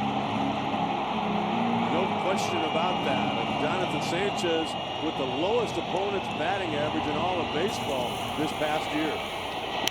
And that home run was the last run scored by Texas in this World Series. They have been shut out a couple of times by the Giant pitching staff, 1 shy of the record of the Orioles, 66, when they had 3 shutouts and a sweep. Hamilton with a 1-ball 2-strike count. Young off first base, and he swings and misses. No, foul tipped. Couldn't be held onto by Posey. The at-bat alive. Yeah, you talk about scoring runs. Sometimes you have to walk before you run, and that pitch is not a strike. And they have constantly been trying to get Josh to chase pitches that are out of the zone. That to me is one of the #1 reasons, him and Vladimir doing that, why this is a 3-1 deficit for Texas. 1-2 delivery on the way. Foul back again. Hamilton 401 against right-handers during the year, the best average against right-handed pitchers. Against Lincecum, he's looking for his first hit, having faced him 4 times in his career. Officially, that's in this World Series.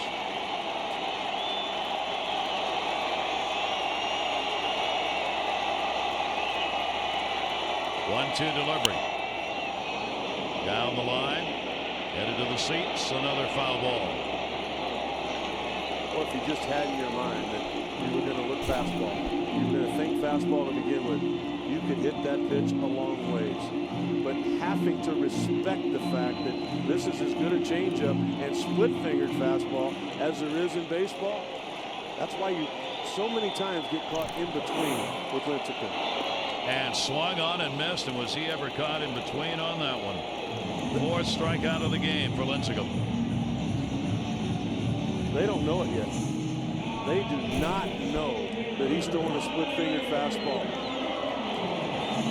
You can see the grip. You can see the whip between his two fingers as he released it. This comes out with a tumbling action rather than like a rotation spin going away from you or coming to you. That right there kind of comes out like a hard knuckleball. Play made Renteria, and a good one to get the out at second base. Forced play on Guerrero's ground ball. And there are 2 away. Guerrero reaches first. Edgar Renteria, Juan Uribe, they are so smart playing their positions defensively, knowing you're not going to get 2. Vladimir doesn't run like he once did, but there's no way to turn that double play there. So what you have to do is make sure you get the leading guy. He got the ball, took an extra step, made sure he made a good throw to Sanchez to keep Michael Young from getting to second. And gets the second out. Here's Nelson Cruz, who grounded out his first time up. He is part of a group of all-stars on this team. Cruz, Guerrero, Kinsler, Young, and Hamilton, all previous all-stars, who have combined for a 181 batting average in this World Series. 1 home run and 5 RBIs in 72 at-bats coming into this game. Really amazing how in sync Lincecum and Buster Posey have been here. Grounded out, takes that pitch inside. Gary, I was talking with Madison Bumgarner before the game, and I said, it didn't seem like you ever shook off Buster Posey last night in those 8 shutout innings. He said, I did one time. And he said he was probably right then. I wanted to throw a breaking ball to Mitch Moreland, and he wanted a fastball in. That was it. Posey, the rookie catcher, gets the breaking ball on the outside corner, called for a strike right there. And the count goes to 2-1 on Cruz. As we saw last night, Texas not getting anybody on base. They have not had a base runner down to second. We are in the 4th inning, no score. They have only 1 hit. Swung on and foul tipped into the mitt.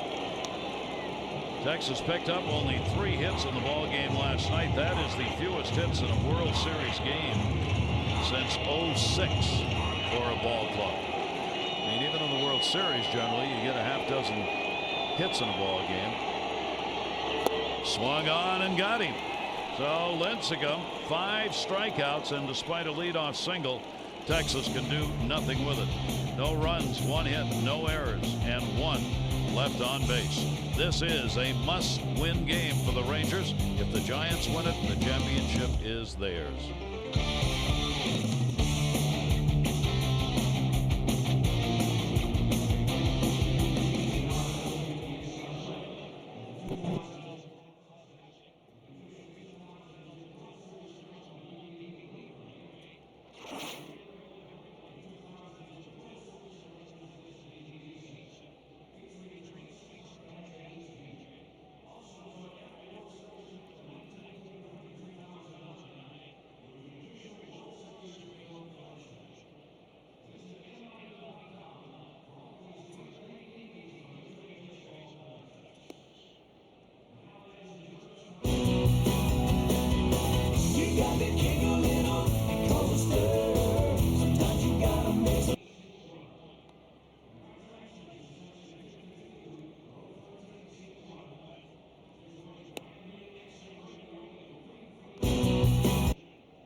struck out 3 so far, hoping he can get a win for Texas and extend this World Series to a Game 6.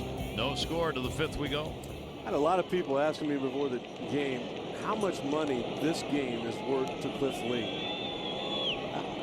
I mean, I'm guessing probably 60, 70 million. Hard to say anymore because of what happened in New York when the fans spit on his wife at a game in the postseason, and he, without directly saying it, indicated he's not going to New York after that incident. That may cut the amount of money down, maybe. Does he stay here in Texas? I don't know. It's wide open at this point. He doesn't care. It's about winning a championship, and if he's on the team that does that and he gets a big win, then he's going to get the big bucks however you cut it. Let me tell you this. CC Sabathia told me that he was going to L.A. He was going to be on the West Coast too until he saw that blank check. Yeah. 2-strike count, and he gets a chopper that hits the plate. This is going to be a tough play. Kinsler barehanded. Oh, dropped ball. Aubrey Huff is going to reach on what should have been the first out. Good hustle by Huff, and Moreland that handcuffed him and he dropped it. The game just got going a little bit fast for the youngster. What a terrific play on the part of Kinsler. He had to get it there in a hurry. He hit his first baseman right in the chest. But a play that he has made 1,000 times in his career, he couldn't make there leading off the 5th inning. That is an error charged. First error of the ball game. Here is Pat Burrell. He takes a strike. Burrell flied out to left. The DH tonight for the Giants. Ronnie Washington has got to be thinking about the bottom of the 3rd when the leadoff hitter, Edgar Renteria, hit a ground ball to Michael Young, and he booted it. That led to the 2 runs that tied the ball game up. Swung out and missed by Burrell. Now Lee's going to have to pick up his teammate. Find a way to get through the inning with that leadoff man on. That's the first leadoff batter to reach. Lee retires 76% of leadoff batters in a ball game. 0-2 the count. Burrell fouls it back. I got to send out a hello to Italy. We had a nice email from a fellow Mainer, and said I'm the only Mainer watching the ball game. David Cody is in Italy tonight, but is from Falmouth, Maine, next door to my hometown. Nice to have you with us, David. 2-strike count. Outfield deep on Burrell and a timeout taken. That's a veteran move by Pat Burrell. Well, it is, but it's something that home plate umpire Jeff Kellogg does not have to grant. That pitcher starts to get into his windup or to get into his stretch delivery. Timeout should not be called. 2-strike count on Burrell, and he's gone, and his strikeouts continue to pile up. Lee's got 4. Pat Burrell went right back to leaning over and getting down into that crouch stance that he has been in throughout this postseason, and that causes him to swing right underneath the baseball. Immediately, right when the ball was pitched, all of a sudden, look at him start to lean a little bit, look at him go down, look at the head down, then it pulls up, the back shoulder drops, and he has no idea where the baseball was. Well, Burrell is out of there. 1 down. Here's Renteria, popped out his first time up. Edgar Renteria now with a 6 for 15 in the World Series. He has upped his career postseason batting average to over .330 lifetime in the 3 World Series he's been in. I would throw over right now. Bruce Bochy loves to put the game in motion, particularly down in the bottom of his order where normally you don't get a lot of help. And the fastball's up high. The hit and run was missed there. The hit and run was missed by Edgar Renteria. Take a look at Aubrey Huff here. There he goes. All of a sudden, I know that he's going home. I'm taking off there. Wait a minute. He's not swinging. Did I miss a sign? A long look for both Renteria and Aubrey Huff at third base coach Tim Flannery now. Runner not going, and that'll be fouled off outside of third. The fans out there wondering, Gary, a lot of times we talk about with 2 strikes, you can't put on the hit and run. Well, with 2 strikes and only 1 ball, you would force Edgar Renteria to swing at anything. And if he had to chase something, that would be strike 3. The manager doesn't mind doing that without 2 strikes on the hitter, because if first strike or second strike, you still got a life to live. 4 for 20 with a home run lifetime off Lee is Renteria. Crowd roaring. They want another strikeout from Lee. Aubrey Huff is not a base stealer. Well, he was 7 for 7 during the regular season, so obviously he picked his spots, and he picked spots where the pitcher wasn't paying attention to him. 1-2 delivery, and that will miss up high. And a 2-ball, 2-strike count. Lee up over the 60 pitch count mark now. That's the first bad curveball he's thrown tonight. Mike Maddox bearing down on Cliff Lee. He just got too long with his stride for me there. He's got to shorten up with his stride, soften up with his landing foot so he can get that breaking ball down. 2-2 the count. Aubrey Huff off first. Renteria the ground ball. It's a tailor-made. Andres Kinsler. Moreland.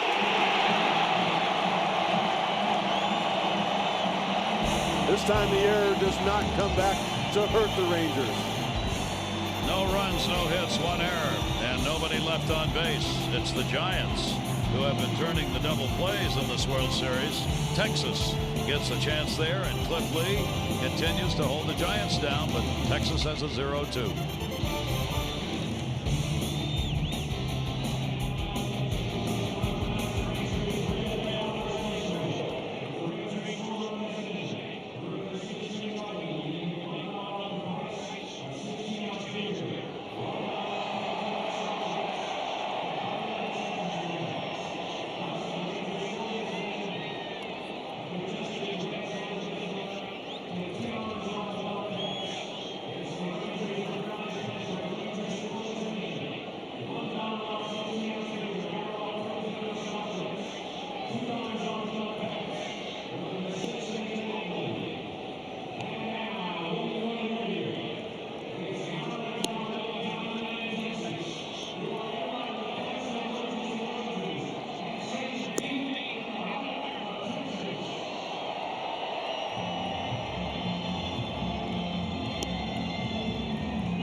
Well, a potential new game could be coming up after a day off tomorrow. The series would go back, if needed, to the City by the Bay. It would be Game 6 Wednesday, November 3rd.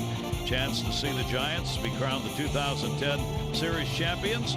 The projected starters, C.J. Wilson for the Rangers, Matt Cain for the Giants. Our coverage 7:30 Eastern. It would be 23:30 GMT. Live coverage of the 2010 World Series right here at Major League Baseball International. If there's a game.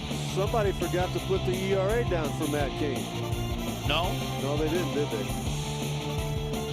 He's the one with the big 0. Texas fans are trying to rev it up. Cliff Lee's doing his part. Now they got to find the bats against Lincecum is Kinsler, and he'll take the pitch for a strike. He grounded out his first time up. 6, 7, 8 in the lineup. Due up. This Texas team averaged 4.8 runs a game in the regular season. They upped that in the first 2 playoff series.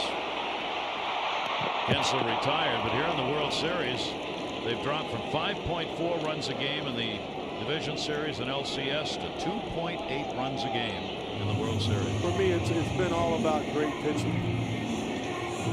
the Giants have just been dominant. And the plan put together by Dave Righetti is really what allowed the Giants to get into the postseason, going 18-8 in the month of September. They have just continued that right on through October and now into November.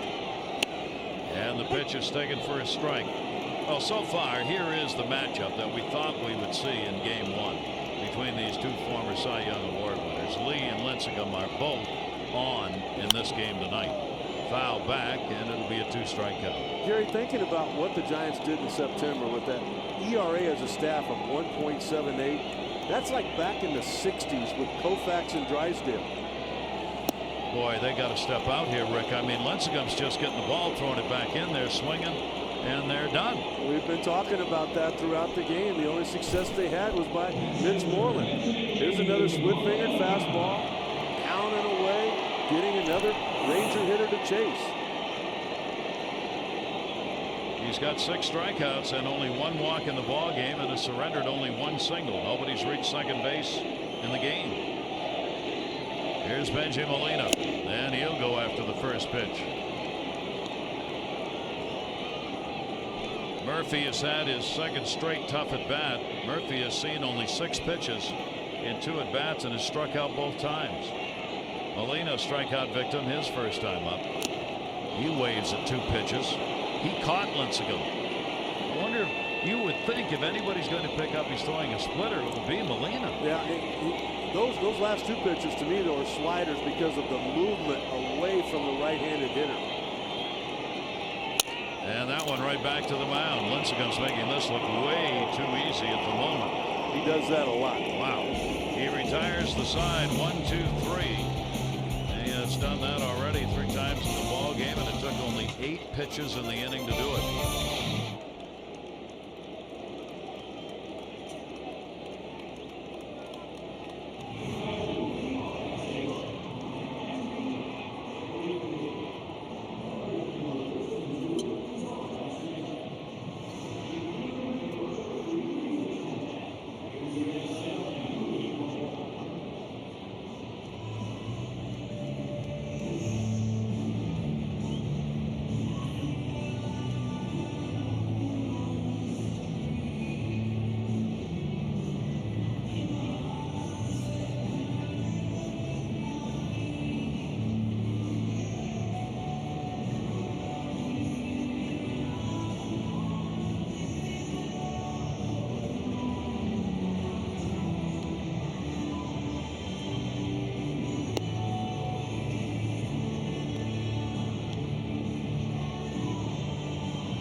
We want to welcome all of the armed forces serving in 175 countries and territories who are watching the 106th World Series on AFN, the American Forces Network. We hope you are enjoying our broadcast, and we thank all of you who have emailed from all the different parts of the world where you are serving. Some of the lucky armed forces on hand watching this ball game. Major League Baseball is helping out with the veterans who are coming back from Iraq and Afghanistan. For they and their families, the treatment of post-traumatic stress syndrome and traumatic brain injury is a focus of Major League Baseball. Over 400,000 troops will need help in those areas. MLB has committed over $10 million, including wearing Stars and Stripes logo caps on Memorial Day, July 4, and 9/11, and all the retail, the sales of those caps that are worn benefits the welcome back veterans. Over 1.5 million raised in that area alone.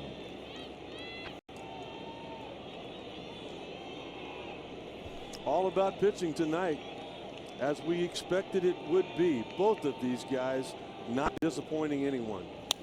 Aaron Rowan goes after the first pitch from Cliff Lee and fouls it back. Real good ball game, and this is what was anticipated from these two starters. Only it was anticipated a few games ago in game one, and it didn't happen. Here's the 0-1 delivery on the way, and that's a strike. You know, Gary, we were both talking in between innings about this game has got the bullpen written all over it. And when you think about that, you think about the advantage that Bruce Bochy has created with the way he's handled his. Here's the 0-2 delivery. Down low. No, he got him at the knees. Into Trois. Rowan's retired. Strikeout number 5 for Lee. You know, we want to talk about getting the leadoff guy out all of the time, and with the exception of the error by Moreland, both of these starting pitchers have done that. I mean, they're not only getting the leadoff guy out, the second and the third guy out, waiting on somebody to make a mistake. These pitchers are on, and one mistake may be all you're going to need in the game to win it. Leadoff batter Torres has delivered a single, and he is struck out. For the Giants, 0-2-0, Texas 0-1-1. Each team has left 2 on base. Nobody's been to second base in the ball game. 1-0 pitch, that's going to be a bouncer, and that's a 2-0 count on Torres. Torres with an 8-game hit streak now in light of the single he picked up in his last at bat. Both of these starting pitchers after the game, normally a pitcher will put ice on his shoulder to keep the swelling down. I tell you what, the shoulder that's getting the most work out here tonight is the right shoulder of Jeff Kellogg. He's calling a lot of strikes. 2-0 count here, and the pitch will miss down low. That's the first 3-0 count that we've had, is it not? No, Pat Burrell had one. Pat Burrell had one, yep, second one. Pat Burrell had the green light on a 3-0 count. I don't see that happening here. 3-0 delivery on the way, and he's taking, and it's in there for a strike. No walks in the ball game yet for Lee. He walked a low in the majors of 18 walks in 212 innings. Here in the postseason, he's issued a couple of walks. Ground ball to short. Anderson. Nice pick by Moreland. Talked about the bullpens. Another problem for Ron Washington. He lost Ogando in the game last night to an oblique muscle pull, so they had to do a replacement today. Here's the injury. Well, they're saying that it might even be a tear, which is devastating. The outstanding season he had, but you know what? We didn't expect him to come in the 5th inning last night. We thought that was going to be Derek Holland. And then not only was Ogando out there for the 5th, asked to go out again for the 6th and couldn't make it through it. Dustin Nippert has been added to the roster in the bullpen. 2 down. 1 strike count. Freddie Sanchez. Sanchez is grounded out, lined out back to the pitcher on a claw play by Lee, who reached up and hauled one in, and he gets the strike. Hitter starting to turn a little bit, but Jeff Kellogg is calling strikes, and these pitchers are, both of them are right there on each corner. That'll be in the air to right field. It's a looper and a diving try. Cruz can't get it. And Sanchez is on at first base with 2 down. I thought he was going to get to that ball. But when he did not get the best jump, take a look at him out there. The ball was hit and he was not moving. I just wonder if we've talked to both of these managers about moving the outfielders around. You know, last night we saw Cruz in left field, and he's been playing exceptional out there. He did not get a good jump on that ball, and he wasn't able to recover by securing that baseball. That play should have been made again. The defense letting down Cliff Lee. That is the 3rd hit for the Giants in the game. All singles. Torres. Posey's got one of them. He drives it deep to right field. Buster Posey, wind blowing out. It's caught. Maybe I can't get him coming in, but I can get him going back. Nelson Cruz right at the wall. as he got that one lined up, and Posey is retired. No runs on one hit, no errors, one left on base. Right into a well out there where the wall juts in. Posey, who had one carry out last night, had his teammates hoping, but not quite. We remain scoreless as we go to the bottom of the sixth. Texas is going to win it to continue.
Tonight's game recap is brought to you by MasterCard.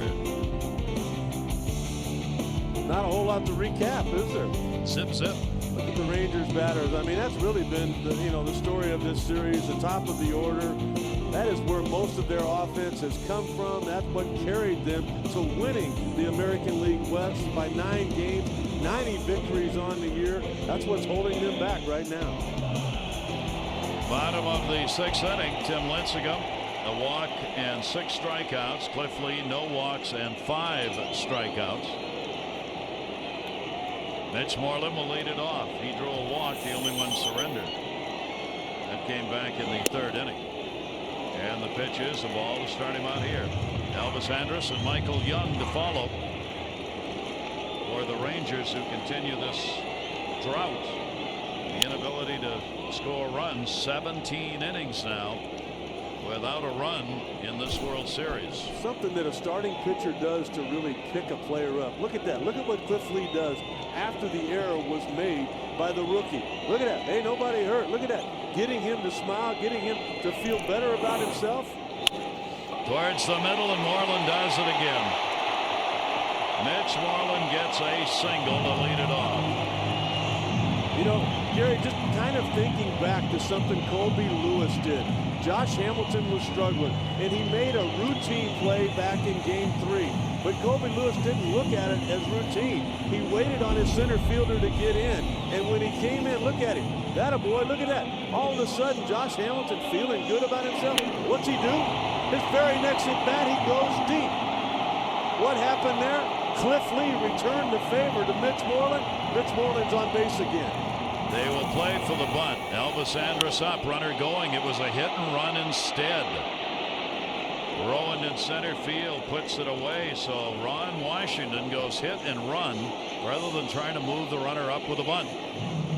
I do not understand that at all. That is a difficult pitch to hit on the ground, which is what you want to do with the hit and run. there aren't many people at all that could have got on top of that pitch. He shouldn't have had to have, though. You know, a lot of times, I remember Derek Jeter talking about Joe Torre, and the reason for his success, he only managed when he had to. That ball's in the air to center. That'll stay up.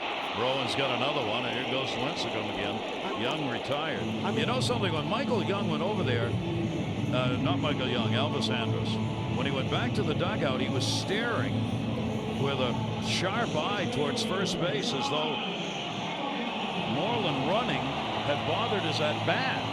I mean, he was staring at him down at first base. There's no doubt in my mind the hit and run was on. I think, if anything, Andrus might have been staring at the manager saying, how do you expect me to hit that ball on the ground? Well, there are now 2 down. They got a leadoff single and then immediately 2 outs. There goes the bat. That's an Olympic toss about 24 rows back. People were ready, though, so nobody got hurt. This copyrighted telecast presented by authority of Major League Baseball Properties, Inc. may not be reproduced or retransmitted in any form, and the accounts and descriptions of this game may not be disseminated without express written consent.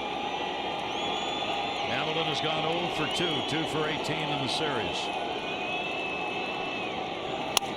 He broke the bat. Ground ball to second base. Sanchez up. Mercy. I mean, there is nothing going on offensively in this ball game. These two pitchers are just tearing up bats and getting easy outs for the most part. We have gone through 6 innings. It remains scoreless. The Giants with a win the World Series.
We welcome you back. 6 complete. So let's take a look at our MasterCard box score for the Giants. Well, they got a little bit of production at the top there. You can see the first 3 guys with a hit, but nobody has scored a run as of yet. A lot of strikeouts on both sides. Cliff Lee, no walks. That's a norm for him right there. But which one of these guys is going to make a mistake and give up a run? Who blinks? Maybe the decider in this one. Cliff Lee will go to work 7th inning. It'll be Ross, Uribe, and Huff. You play for 1 run now, both these teams. That may be enough to win this ball game. Yeah, that's what I thought Ron Washington was going to do in the bottom of the 6th with that sacrifice bunt, having Michael Young and Josh Hamilton come up with a runner in scoring position. Yep, do not get that one. Trying to put one out of the ballpark right there. Ross, he has struck out and popped out. All right, Rick, now I want you to know if you remember this. Stephen Shaman is on business is in the news business in Tokyo, sent us an email. Said in 1984 he tossed down a political science book to you on a day you were pitching and out in left field getting ready to go, and you signed it. I did. You know, I normally didn't sign or do any. I didn't even talk to people the day I pitched, but I'd never seen one of those books before. So there you go, Steve. I did. I do remember that. A political science book signed. He was a student at the time. It's the closest I ever got to one of those. Thank you so much. Here's the 0-1 delivery on the way, foul back, and it'll go to 0-2. As soon as this World Series is done, we're heading out to the Galaxy Bar in Bali. Ani and Jeff are out there. All the tourists are watching every game at the Galaxy Bar. It has been not only an amazing postseason, but what a great year it's been for baseball, Gary. Yeah, it has. David, thanks for the note from the Galaxy Bar. Here's the 0-2 delivery on the way. And the pitch is up high. Remember, Texas had never made it to the World Series prior to this year in their 50-year history back in Washington and here. And these fans have come to learn what a World Series is all about and the excitement of it. And until you have been a part of it, you can't explain it. That'll be foul back. So many things have happened here to this organization that have never happened before. They win their first postseason series ever. They win their first postseason home game ever. And all of a sudden now, you know, they're facing elimination. Their season could end right now. It just doesn't seem right. It should end here at home in front of these great fans. 1-2 delivery on the way, and there's a base hit up the middle. And Ross is on. That is a leadoff single against Lee here in the 7th inning. The only other leadoff batter to reach base in this ballgame was in the 5th inning against Lee on an error. You really start to get concerned about guys as they get to the 6th and 7th inning this time of year. We're talking about November. We're talking about guys that have accumulated a lot of innings. Maybe earlier in the year going 9 would not be a problem, but right now there has to be some concern, and we have already seen them starting to get to Cliff Lee. Uribe. He's not bunting, and it is fouled away. Got Uribe, Huff, and then Burrell. Uribe has struck out and flied out, so neither manager appears to want to go after that one run that might win you a ball game. The leadoff man on. Let's see if Uribe stays swinging for Bochy. Uribe with no sacrifices during the year. Maybe he can't bunt. Foul back. You're exactly right. And in fact, I remember back in 05, the man who just an inning ago was sitting down right in front of us, Ozzie Guillen, as the manager of the Chicago White Sox, and Juan Uribe saying, I can't ask him to bunt because he can't do it. Coming mighty handy right now. Here's the 0-2 delivery, so instead he gets a base hit into center field. And we've got our first runner at second base. Posey, Ross rather, goes down. Uribe with a base hit, 2 on and nobody out. And that would have been the 4th consecutive hit allowed by Cliff Lee, if not for the great running catch by Nelson Cruz to end the top of the 6th inning. And now one of the leading forces on this Giant team all year, Aubrey Huff. He reached on an error and he is grounded out. He's 5 for 16 now with a home run and 4 RBIs in the World Series. You know, right now is where you would get Alexi Ogando up.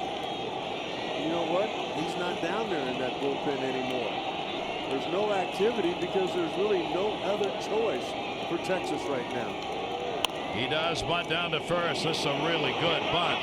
Lee makes the flip to get him, but it's a great sacrifice and almost a base hit. Cliff Lee had to change his course heading to first base there when he saw that no one could get there. A little bit surprised Mitch Moreland did not come in to get it. He's playing back deep. It surprised everybody on Texas.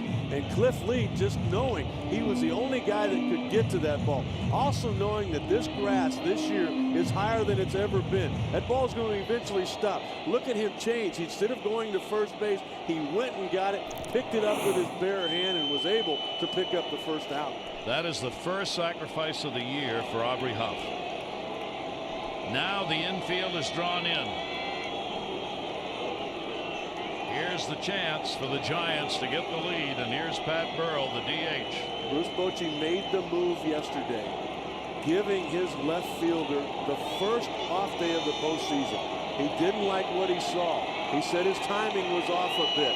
He obviously got a good report from Burrell and hitting coach Hensley Mullins saying that he could help us today. He may just give them the lead that they need.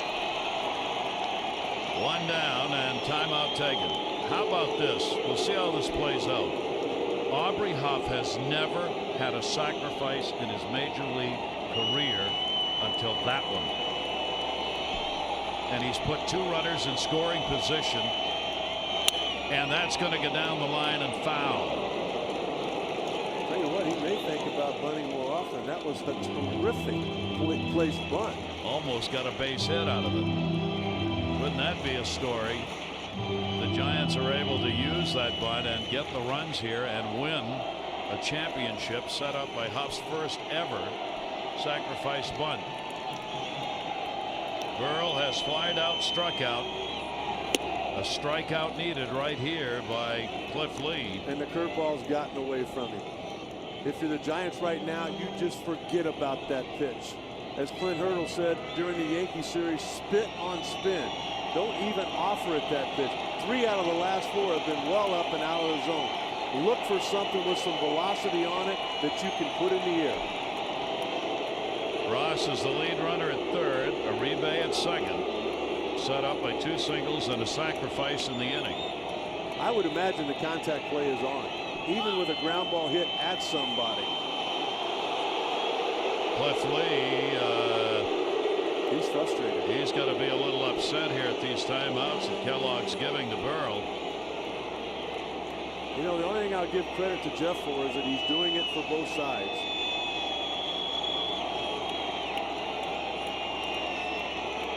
1-1 the count. Breaking ball will miss outside.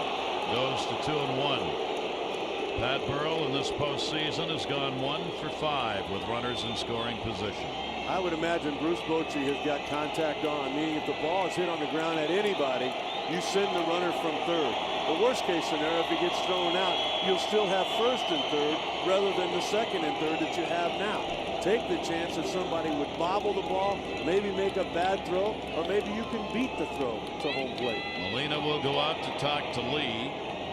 Another problem throughout this postseason for Ron Washington in Texas in the bullpen has been the absence of Frank Francisco. Francisco was their setup man in the 7th and 8th inning all year. He is out for the playoffs.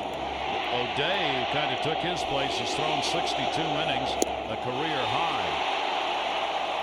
So they're really limited. And we've said before, manager asks, do I have anything in the bullpen better than what I've got on the mound? And the answer right now may be no.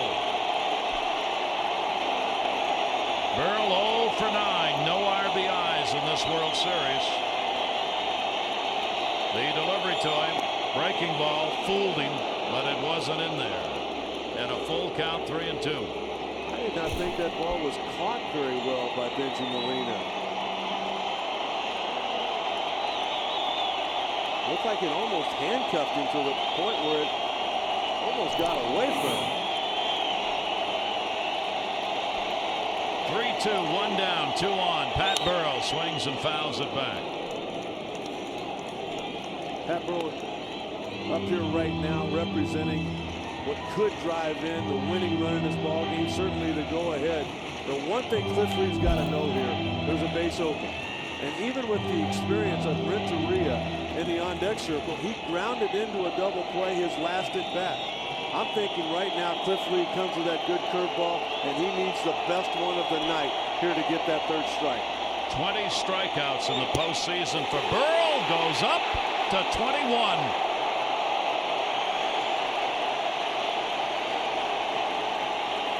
The Giants had hoped that Pat Burrell was able to pull himself out of the funk that he has been in. He could not do it. That was a breaking ball. That was a cut fastball on the outside corner. That pitch was perfectly placed right there in the biggest spot of the year for Cliff Lee. 6 strikeouts in the ball game for Lee. Now the infield can back up. Edgar Renteria, who has popped out, hit into a double play. He gets a base hit here and they go up. He'll be vying for MVP. He has now struck out 21 of 41 postseason at bats, Pat Burrell. And Cliff Lee's got a chance to get out of the inning after the first two reached. Renteria 6 for 16, 3 RBIs in the World Series. Gary, I would put him on right here. I would put him on. Rowand on deck, who hasn't played much. Renteria's been the one hitting.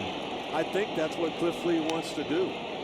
Those first two pitches missing by a lot, which is not the norm for him. But I think Ron Washington a little bit afraid to manage right now and make that call. Well, Lee may take it onto himself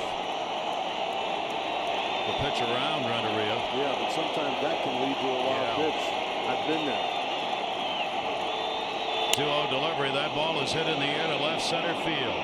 Murphy going back, warning track wall, and goodbye home run. Edgar Renteria continues his magnificent postseason with a 3 RBI homer coming with 2 down, and the Giants take a 3-0 lead.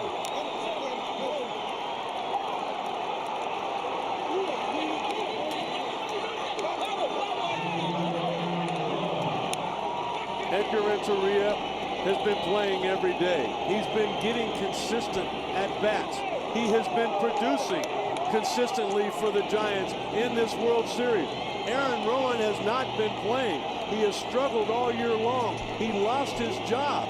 If I'm going to get beat in the World Series and get eliminated, it's going to have to be Aaron Rowand that does it to me. 2 home runs in the postseason for Edgar Renteria. Rowand's fly ball will be run down by Cruz for the out. But have you watched the shot that will decide the 2010 World Series? Renteria just striking that one, and again it comes with 2 away, which the Giants have done so well all season, and here in the postseason have just extended those numbers.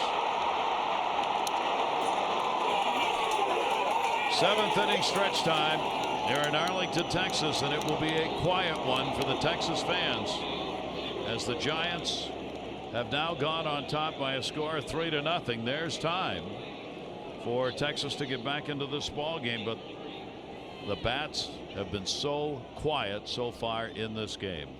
We'll have the performing of God Bless America. And now, ladies and gentlemen, we ask you to please rise and join with all of Major League Baseball as we pause to honor the men and women of our armed services, both at home and around the world. Tonight, we invite you to join in singing God Bless America with Molly Corbett. Molly is the wife of Air Force Technical Sergeant Charles Corbett and is singing tonight on behalf of the men and women of the armed services and their families who serve with them. God bless America, land that I love. Stand beside her and guide her through the night with the light from above, from the mountains to the prairies, to the oceans, wide with foam. God bless America, my home sweet home. God bless America, my home sweet home.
And let's take a look at our MasterCard in-game box score for the Texas Rangers.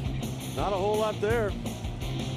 Look at the base hit by Michael Young. Moreland 1 for 1 down there. You don't want to have the guy that's your most productive guy down there hitting ninth, but that's where he's at tonight.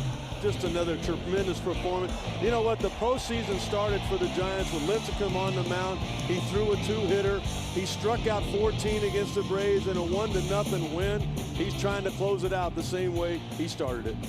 A walk and 6 strikeouts for Tim Lincecum.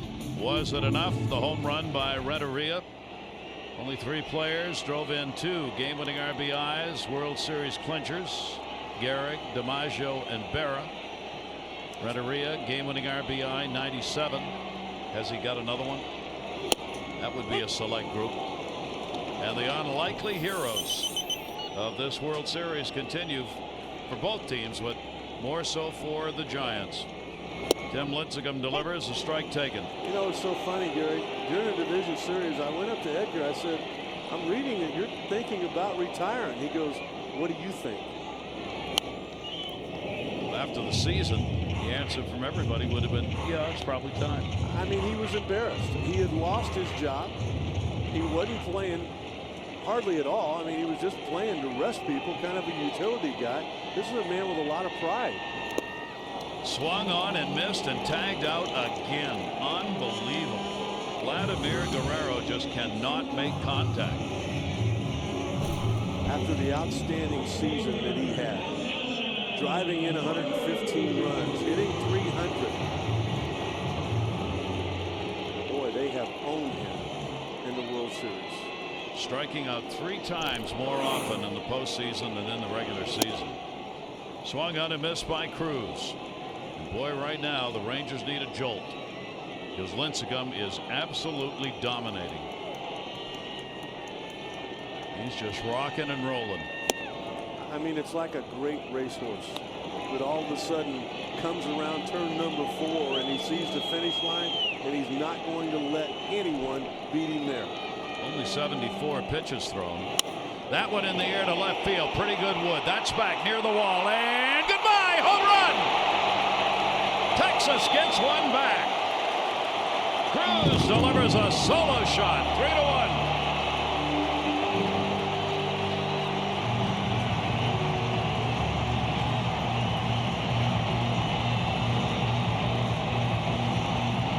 You know, throughout his career, he's been injured. People talked about him being a late bloomer. Well, maybe the offense for the Texas Rangers is a little late coming, but maybe it's starting to come around. 6 postseason home runs this year for Nelson Cruz.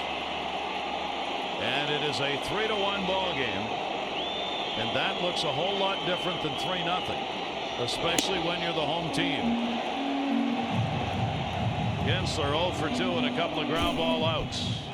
What about the intentional walk to Edgar Renteria right now? That might have been the blow that give the Rangers the 1-0 lead, but that's not the case. Now they get somebody on. They get the potential tying run to the plate. Bottom half of the 7th inning. Kinsler 3 for 16. And that is going to be a strike against him. With 13 extra base hits in a single postseason, Cruz now owns the all-time mark in that department. That pitch is taken inside.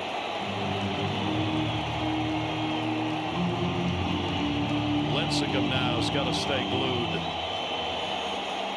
Murphy on deck.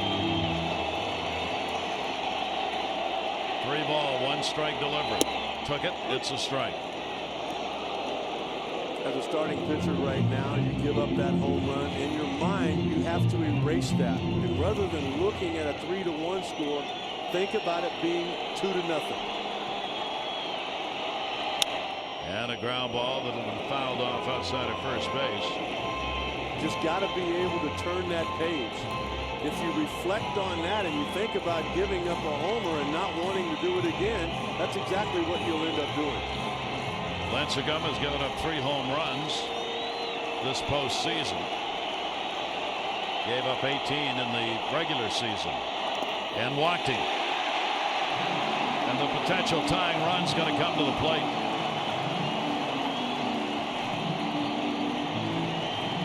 You just got to give credit to Nelson Cruz for the homer. But watching this last pitch, this is the first sign of pressure we have seen from Tim Lincecum. 26 years of age, the #1 pick back in 06. He just simply spiked that split-fingered fastball into the dirt. In his postseason appearances this year, Lincecum had the complete game against Atlanta in his first one. 7 innings, 7 innings. Then in relief, worked a third of an inning in one game. And then that start against Texas in game 1, 5 2/3 innings. Righetti went out, Dave Righetti.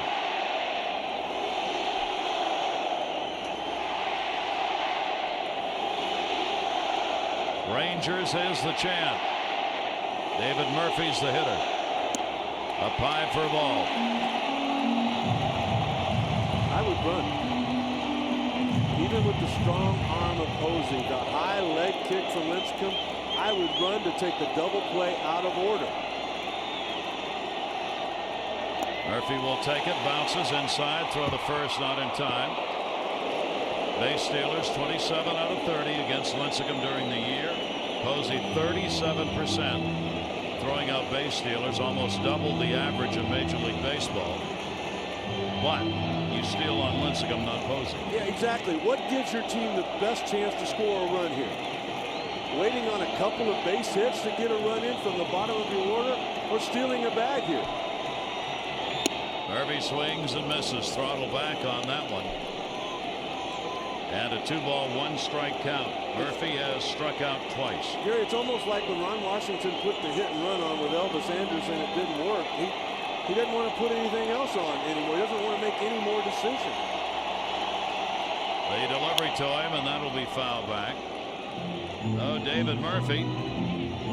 He started in game 2 in left field. Gets the start here in game 5 in left field. He had pinch hit RBI single off Lincecum in game 1. Double barrel action. Santiago Casilla, Javier Lopez. Swung on and missed as he got him to go after one down low. 8 strikeouts, Lincecum. What happens if you run on this pitch right here? You know what's coming. You know it's a split-fingered fastball again. He's got Murphy on that pitch every time. How's Buster Posey going to get up from down there on his knees and make a throw to get the runner? You would have a runner in scoring position now where a base hit could get you within 1, and having 2 innings coming up left, you got to go back through the order. Here is Molina. Molina struck out, grounded out. Here's baseball at its best. A must-win game for Texas. Molina played for the Giants. He was the tutor for the catcher behind him, Posey. Taught him how to catch at the major league level. He was the catcher that Lincecum wanted to pitch to. They're great friends. During the year, when Lincecum got into trouble for a month, it was Molina, who had already been traded, calling his old buddy back with the Giants and encouraging him and telling him what he needed to do to get back on track.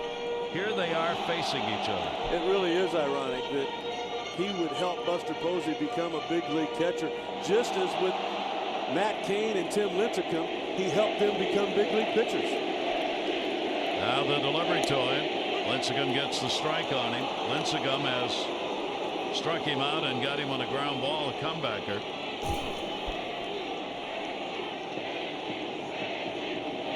Molina didn't like it. Caught really nicely. Wonder who taught him that. You know it. Guy standing at the plate. Molina will foul it back, try to jump on one. And a 1-ball, 2-strike count with 2 down, 7th inning, a run in, and a runner on at first. I mean, is there anybody in the world that doesn't think that breaking ball off the outside corner is coming now? The problem is Benji Molina thinking that. And willing to take it the other way. There's the 3. Pull it. Here comes the slider. And he takes it, and it will miss. 2-2. You need to take a little bit off You need to start it over the plate a little bit more and have a lot more movement taking it out of the strike zone to get the swing and the miss. He threw that slider too hard. Rangers won 18 in the third innings before they finally put a run up. That is swung on and missed, and that's all they will get in the inning. Though Lincecum has 9 strikeouts in the ball game, Cruz has put Texas on the board. He did it with 1 away. He has now hit 6 postseason home runs. Lincecum surrendered it. The shutout is broken, but still the Giants, who can win the World Championship here tonight, have the edge by 2.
Will there be a Game 6? Texas must win in order to do it. If so, a potential day off tomorrow would come into effect. Game 6 would be on Wednesday, November 3. Again, the Giants would have a chance to win the championship. Projected starters: C.J. Wilson for the Rangers, Matt Cain the Giants. 7:30 Eastern, 23:30 GMT. Live coverage. 2010 World Series right here, Major League Baseball International. And we're going to get a new pitcher in the ball game. Here's the closer. Neftali Feliz coming on as Cliff Lee is out of the game for Texas. We talked about things starting to get away from Cliff Lee there, starting to give up a lot of balls, hit hard, eventually finally caved in on the home run by Edgar Renteria. Feliz faces the top of the order. Torres gets turned around to his better side. Lincecum continuing to dominate with a couple of walks and 9 strikeouts. Cliff Lee giving up the 3 runs on 6 hits over 7. He did not walk anybody and he struck out 6. That ball's going to be popped up, a silo shot right behind the plate. Molina back to get it. Torres retired, 1 away in the 8th inning. One of the tremendous young stars in all of baseball. You're looking at the American League Rookie of the Year. Had a little control problem early in the postseason, but has put it all together. And one thing I'll always remember about him in the postseason was coming in and closing the door on the New York Yankees, striking out Alex Rodriguez to end the series looking. Freddie Sanchez, the number 2 hitter. 1 for 3 with a single, laces that one to left field. Murphy there. 2 down. Gary, you and I are so proud to be a part of Major League Baseball and all the great things that they're doing now. They have started a partnership with World Vision. This is the 4th year where a lot of the merchandise, like there's t-shirts printed up that say Texas Rangers World Series champion. What they do with that in the partnership with World Vision is that they send it out to all of these countries and kids that are in need. In fact, just last year, the closing from the Philadelphia Phillies went to Indonesia, where, of course, the massive earthquake took place down there. And the one thing, the motto that they have for that is that kids always end up winners. And just so proud to be a part of Major League Baseball and all that they're doing now.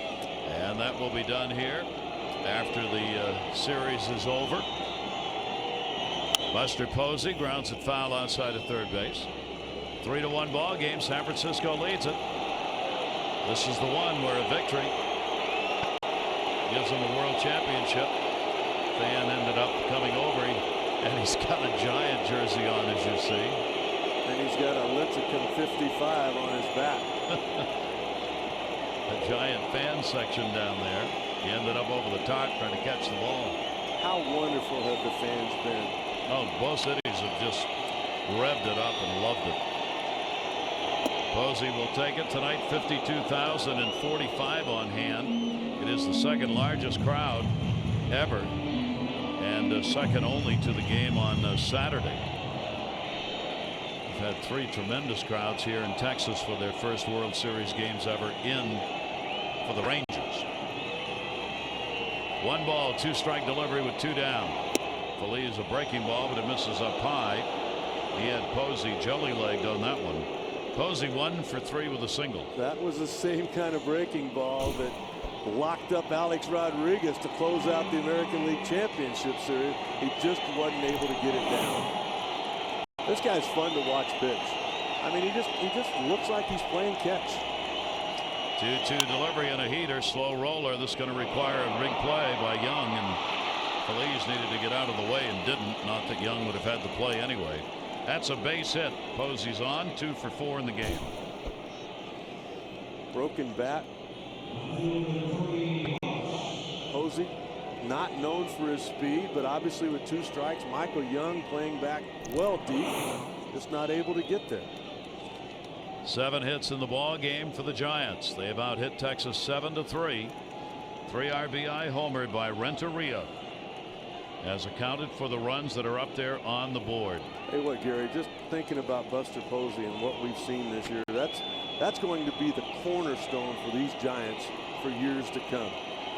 I mean, you need to lock him up with one of those Longoria or Tulowitzki deals. Long-term contract. Pitch is taken up high, a single, and scored. Ross led off the 7th inning with a base hit. Amazingly for the Giants now, that home run came with 2 down by Renteria. 3 more runs here in the World Series. San Francisco has now scored 17 of 29 runs with 2 outs. 17 out of 29. That's just an unbelievable number. What makes it more unbelievable is that during the regular season, they were last in the majors in 2-out RBIs. They have reversed that completely at the most important juncture of the season. Ross with a 1 ball, 1 strike count, 2 down. Runner on at first base. Posey. Giants trying to add to the lead. Texas clearly within striking distance with 6 more outs left for them. Down to third base. Young gets in front of it. Goes to second. Kinsler there for the force out. No runs on 1 hit. No errors and 1 left on base. Are there still some hits left in the bats of these Rangers? Moreland in the top of the order. Anderson, Young coming up in the 8th.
Lincecum remains on the mound for the Giants, trying to put this ball game away and the season away in the championship.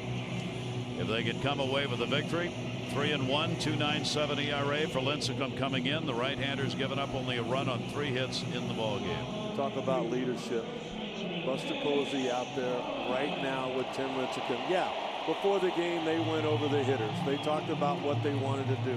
When he came out of the bullpen, they talked, what do you got? The fastball, what do you like right now? You know what? A lot of times all of that changes when you get deep into a ball game. And here in the 8th inning, Buster Posey wanted to go out and kind of look into his eyes, like the window to his soul, and say, hey, be honest with me. What are we going to do here? We're going to find out. Bullpen has been active in this one, and they'll keep pitchers ready just in case. Mitch Moreland had a single and a walk, continues to have an outstanding postseason. He has a 5-game hit streak now. Giants, Lincecum delivers, and it is swung on and missed. Lincecum has struck out 9 in the ball game. His career high is 13. Lopez has been up before. Won't take him long to get ready, and Romo's going to join him in the bullpen. Swung on and miss. Lincecum quickly gets ahead on the count, 0-2.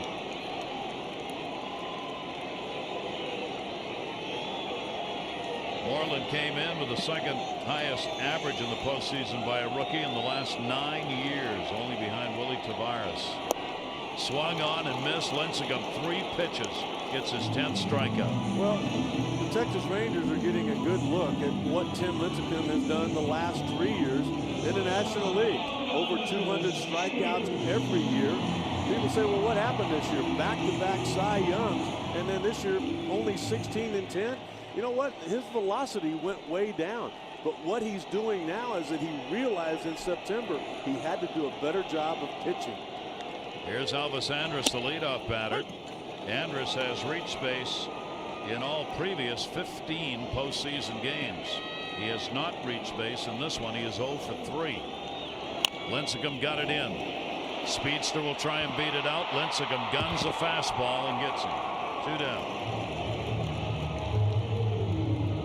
Another dominating performance by a Giant pitcher. And just dominating each and every hitter in a lot of different ways. Bouncing off there, realizing he knows he's on a real short leash right now. If that runner gets on base and the tie and run comes to home plate, particularly the heart of the order here, you've got Josh Hamilton in the on-deck circle. That's probably the end of the night for Lincecum. He knows he needs to get this out. Fouled away by Michael Young, a single and 3 at-bats tonight. And Gary, having been there, there's a part of Lincecum saying right now, you know what, when we win this thing, I want to be on the mound to do it. You better get this out if you want to be there. 0-1 delivery is in the dirt. 99 pitches thrown by Lincecum in the ball game. Lincecum has held opponents to a 200 batting average in the postseason. Rally cap folded, trying to get something going. Not a lot of faith right now. And Lincecum's the reason. They've been trying that in the last 5 games against the pitching of the San Francisco. You know, with San Francisco, for a long time it was about one guy, and they love Barry Bonds in that city. It's about pitching now. A delivery on the way, and that's a ground ball to third base. Uribe plays the big hop and gets the out. Then Lincecum goes through the inning. 1, 2, 3. Closer to a championship for the Giants as they lead at 3-1. The 9th inning coming up.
Major League Baseball International special presentation of the 2010 World Series being brought to you by MasterCard.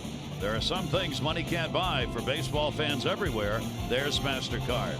By Pepsi, the official soft drink of Major League Baseball.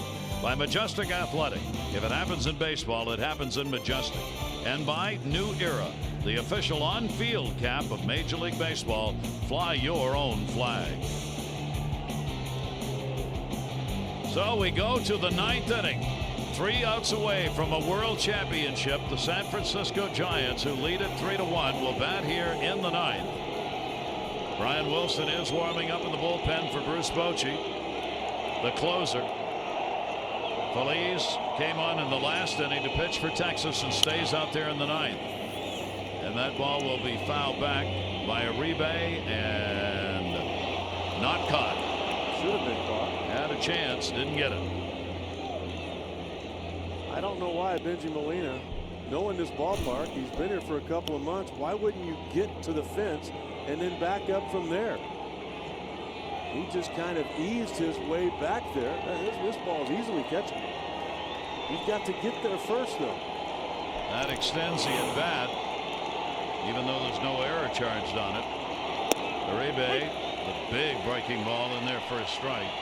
Uribe is single, 1 for 3 in the ball game. He's now 3 for 18 in this World Series. But how big have those 3 hits been? 9 RBIs worth. The 3-run homer. Got him. The 3-run homer in game 1. And then in game 2, the base hit that made the score 2-0, really all that Matt Cain needed. And the third hit, the base hit that he got in the 7th inning, men on first and second, leading to the 2-out 3-run homer by Edgar Renteria. 18 World Series for the Giants. They've won 5 championships. The last one came in 1954. Aubrey Huff. He goes after the first pitch and fouls it back. He may have the play of the game as far as least likely occurrence. His first sacrifice in his major league career came in the 7th inning with 2 on and nobody out and moved runners to second and third. And that set up what would be a home run by Renteria. 0-1 delivery by Feliz, swung on a miss. I just kind of wonder, thinking back to when John McNamara was managing the Red Sox and Bill Buckner talked his way into being on the field, hopefully when they ended the ball game in the series. I wonder if Ishikawa will be playing first in the 9th or if Bruce Bochy will feel that same way. I'm thinking Ishikawa. 0-2 delivery to him and just missed. Feliz thought he had that. He had Huff fooled with a pitch that he throttled back on velocity-wise. Nope. Down and away. This is uncharted territory for the young Ranger closer. Ron Washington told us he would do it tonight, but in the past he's told us never more than 4 outs. And a ground ball to second base. Kinsler gets in front of it. 2 down. Trying to end the drought, the Giants. Longest World Series titles. Chicago Cubs still waiting, 1908, Cleveland Indians 1948, and then the Giants 1954. And of course in 54 they were playing in New York. They were the New York Giants. They're trying to finish that off. There's a big crowd at the City Hall Plaza in San Francisco watching this game, and a big TV they put up, a Jumbotron. They expected thousands of fans. They were invited. They invited everybody to come downtown, get a place early outdoors, and enjoy the ball game today.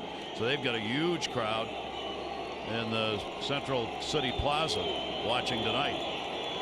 Here's the 0-1 delivery. Check swing, and he went around on it. Pat Burrell 0 for 3, 2 Ks. We had a good look at manager Bruce Bochy talking with his pitching coach Dave Righetti, trying to figure out the best way to come up with those last 3 outs. They historically have been the toughest. 0-2 delivery on the way. Burrell will take it inside.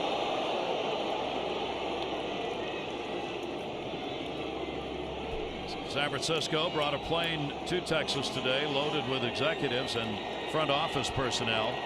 They've got a lot of their people who flew in today to be able to celebrate if they won here in Texas. Here's the 1-2 delivery, and that'll be taken outside. William Newcomb, you saw, as the managing general partner and chief executive officer. There he is. He's been here throughout for every game, but a lot of the other executives just came in today. He's leaned on that batting cage every single day from the start to the beginning to the end of it. 2 balls, 2 strikes, 2 down. Pat Burrell waiting on it, and he goes again swinging. Feliz gets the strikeout. 23 strikeouts in the playoffs for Pat Burrell, and he won't care if the Giants can record 3 outs and not give up 2 runs.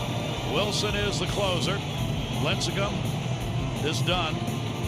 So Wilson's going to come on. Bottom of the 9th inning. Texas 3 outs to work with, down by 2.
And the last time the Giants won a pennant, 1954, John Antonelli was on the mound.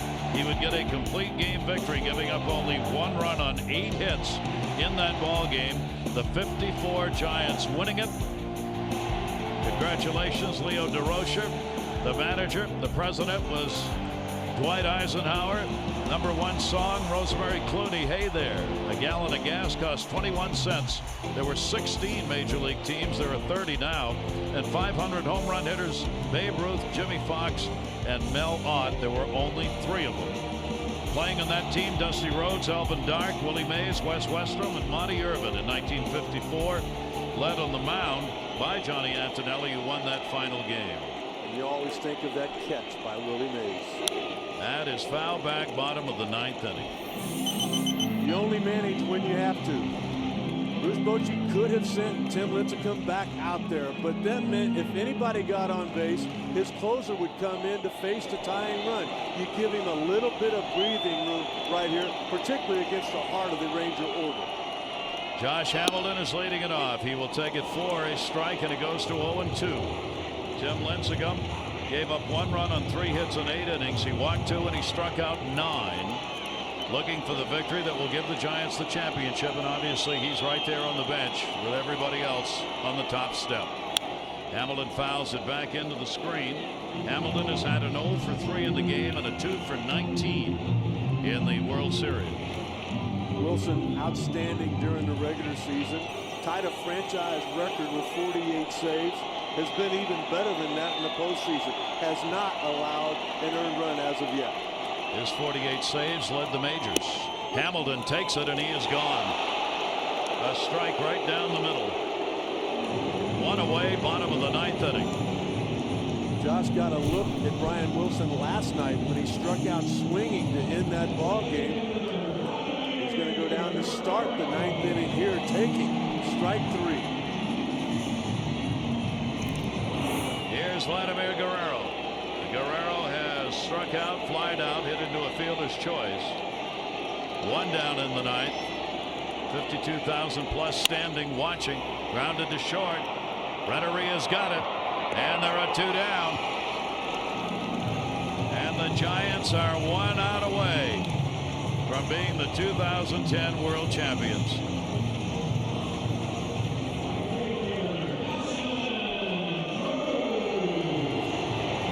Texas offense just could not find a way to generate hits and runs in this series.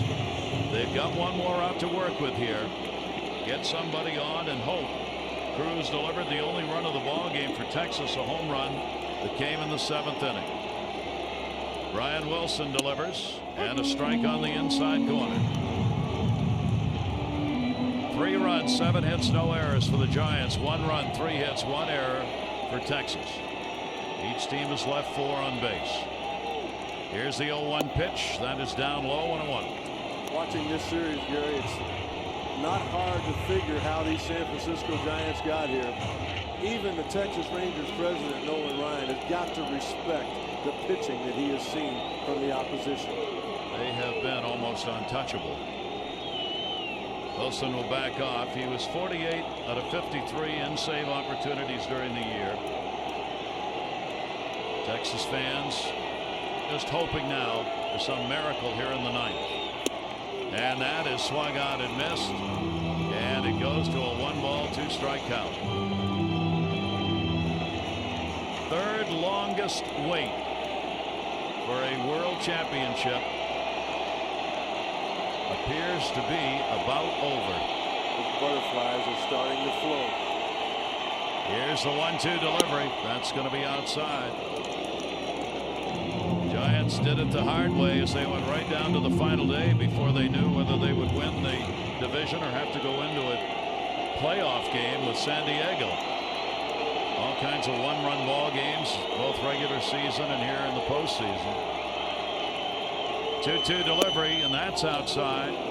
How tough is it for Cruz here to take a pitch? You know, and how big it was to win that final day of the year. Sanchez was on the mound because that tiebreaker, the game would have been played in San Diego, and Lincecum would have had to have pitched it rather than pitching game 1.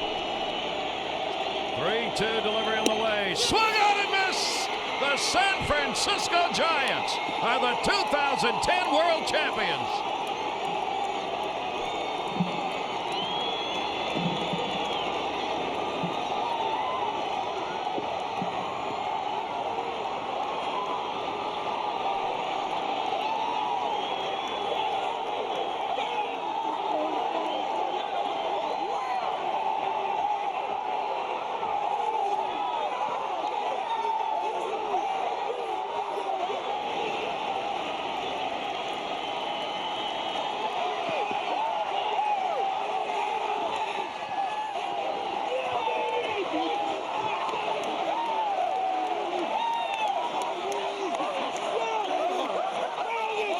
There are a lot of people out there that have dreamed of this all of their lives. There's a lot of people out there that will never experience this again. There's a manager out there that back in 1998 got swept by the New York Yankees. Didn't know if he would ever get back here. What a moment and what a team. Edgar Renteria with a big blow. The unexpected hero for the Giants offensively with a 3 RBI homer in the 7th inning. His 2nd home run of the World Series. 6 RBIs. And that would be it for the offense, but it would be enough. You know, looking back on it, in the 10 runs that they scored here in the 3 games in Texas, 9 of them came via the home run. There was not a lot of offense there. But when you have the type of starting rotation that they've got, when you've got the shutdown bullpen that they've got, You don't need a lot of runs. You just need to catch the baseball and give them an opportunity to bring home the victory. A tremendous job by the San Francisco Giant team in the final numbers of this 2010 World Series. They ended up outscoring the Rangers 29-12. Their ERA is going to be below 2.4. While the Texas ERA will be 6.5. And Gary, just stop and think about what we saw in the American League Championship Series when the Rangers dominated the Yankees, outscoring them 38-19. And there you see the starters. Tim Lincecum, 2-0. Matt Cain, winner in Game 2, no runs in 7 2/3. And the 21-year-old Madison Bumgarner in Game 4, giving up nothing in 8 innings. So their starters went 4-1 with a 2.38 ERA. Gary, it all started on September the 1st when Brian Sabian, their general manager, held a meeting with all of the pitching staff. And he said, you guys are disappointing me. You guys are letting me down. You guys are better than this. He went to each one of them directly, telling them what they needed to do to get better. Most of it was directed at Tim Lincecum. Well, obviously, they took it to heart. Lincecum, 2-0 in this World Series.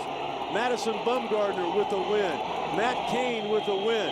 And when you think about those guys, 21, 25, 26 years of age, they got a real good shot at getting back here. And the veterans like Renteria, Uribe, Huff provided both the defense and the offense. Lincecum, who would get the win over that railing and onto the top of the pile. And San Francisco celebrates.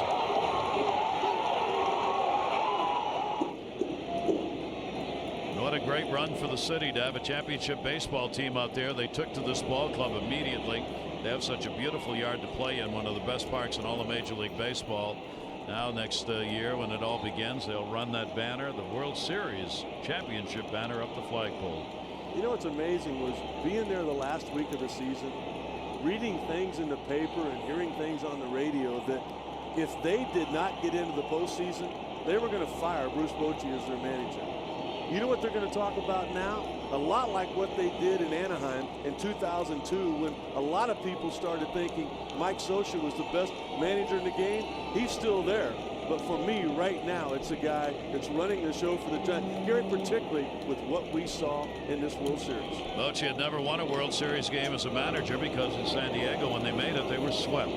So his first victory came here in this World Series managerially. And this game, this team had all of the quirks you could ask for story-wise. Aubrey Huff wearing the thong that his wife gave him as an anniversary gift for the last month and a half of the year, and asked him yesterday. He had it on again tonight. He has not had it off for a game because it has been a good luck charm, and all the other players decided to go ahead with it. You had Fear the Beard, which is the beard of Brian Wilson. That became, of course, the big poster child in San Francisco with everybody wearing a beard.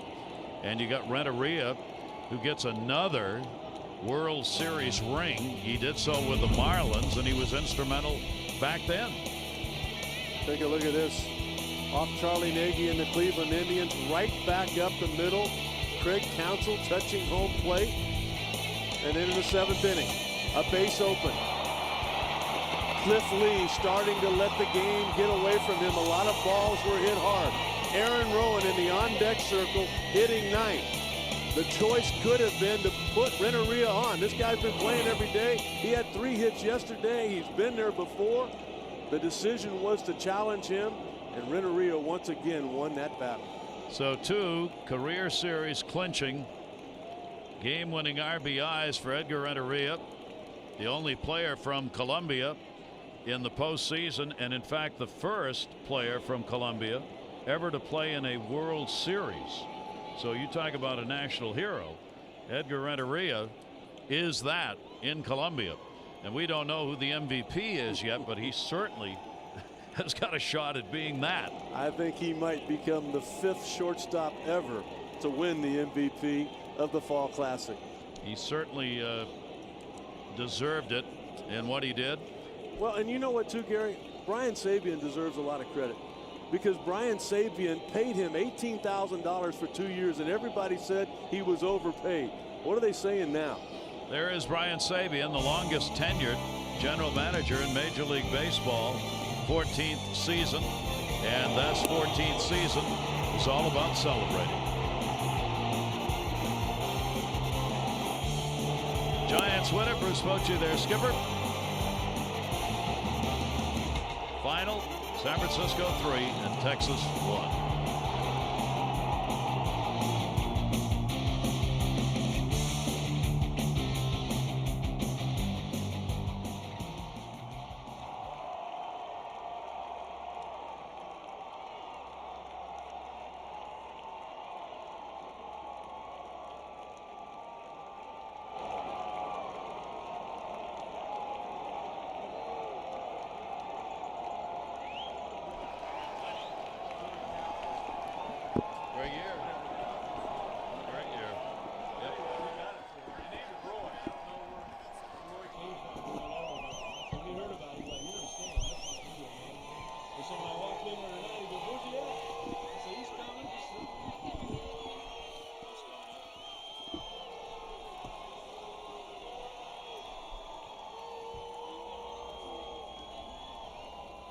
Edgar, Gary Thorne, Rick Sutcliffe, first of all, congratulations. Thank you, Gary. Thank you.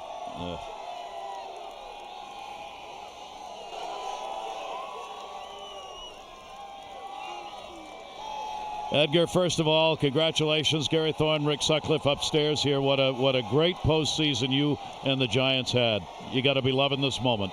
Oh yeah, enjoying this moment.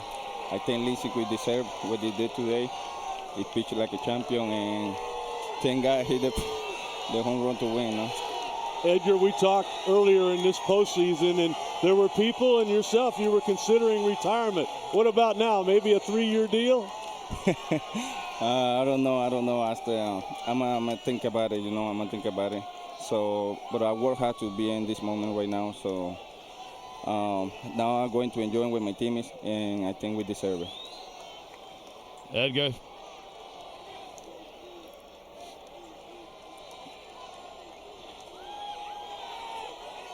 Edgar Renteria with a fantastic postseason. Edgar, the Gary Thorne and Rick Sutcliffe, I just want to say congratulations. You were superb here in the postseason, and you've got to be loving this moment. Yeah, I love it, and that's amazing because I got tough year this year, a lot of injury, but I keep working hard. I know a big moment going to me, and now it's the time to show, and thank God everything go well. Edgar, it was a base hit back in 1997 to drive in the game-winning one. What's the difference between that one and this one? Oh, both is big, It's big because I think both teams deserve it. In 97, we deserve it because we play hard. We play all 7 games, and right now, nobody thinks the Giants are going to be the world champion. Right now, we ain't. We're going to enjoy. All right, Edward, if you want to say hello, our broadcast goes back home to Colombia. If you'd like to speak to them, go ahead. Take the headset off. Yeah. Todo esto para Colombia, la gente de Colombia, la verdad que los quiero mucho y todo este trabajo que ha hecho todos estos años para ellos. Take it off. Let's go. Come on. Edgar Renteria, a magnificent performance in the so-called year of torture that the team went through is over, and not much torture here tonight. And they'll have a huge celebration, obviously, when the team returns tomorrow to San Francisco. That city, which just came out in enormous numbers all season long for them, will give them a gigantic parade. And for the first time in San Francisco's history, they will celebrate a World Series championship. Gary, when you think back about this year and how it has been called from the beginning, the year of the pitcher, the perfect games, the no-hitters, and the dominance of pitching more so than ever before, really, in a long, long time. When you look back on it, it should have been the team with the best pitching that wins the World Series and is crowned champions. And all year long, from start to finish, it has been the San Francisco Giants. And they continued that on as you watch the celebration that is going on inside the clubhouse. here in Texas. Always tough. This Texas crowd obviously came out in record numbers to support their team, and tough to watch another team celebrate. A lot of people around baseball, though, managers in particular, and I was watching the Texas players for a while the Giants were out on the field of celebration. They stayed there, and a lot of managers like to have their players do that and say, watch it and remember. Watch it and remember. And the next time, let it be you out there in the field, not in the dugout, watching a celebration of a world championship, because you got to believe with what Texas has done, I mean, they're going to be making a run at it for a while here and may very well be back in the World Series. Now let's go down to the clubhouse and to join the ceremonies going on for the Giants.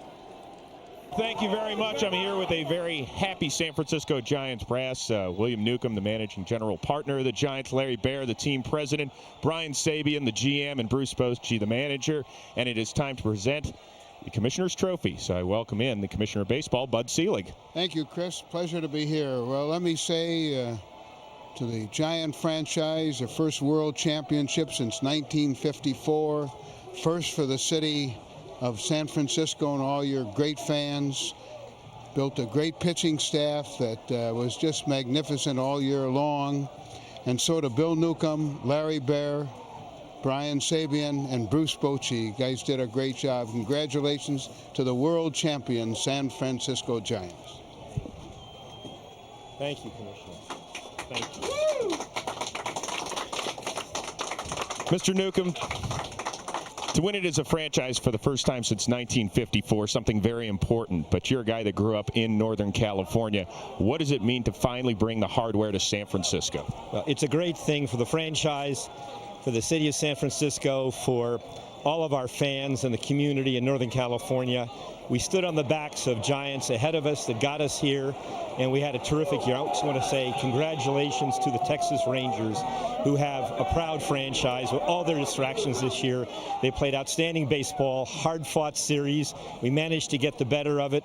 We're humbled about that. We're proud of what we've done, and I can't say enough about the work of our general manager, Brian Sabean, and his core of people who built this team from spring training and added to it in the middle of the season and turned it over to Bochy on the field. And Bruce somehow managed to juggle this roster and put these players in positions to be successful. It's a great team win again tonight, and that's what it's been all year. It's been a team of talented people who love to play this game and like doing it with each other.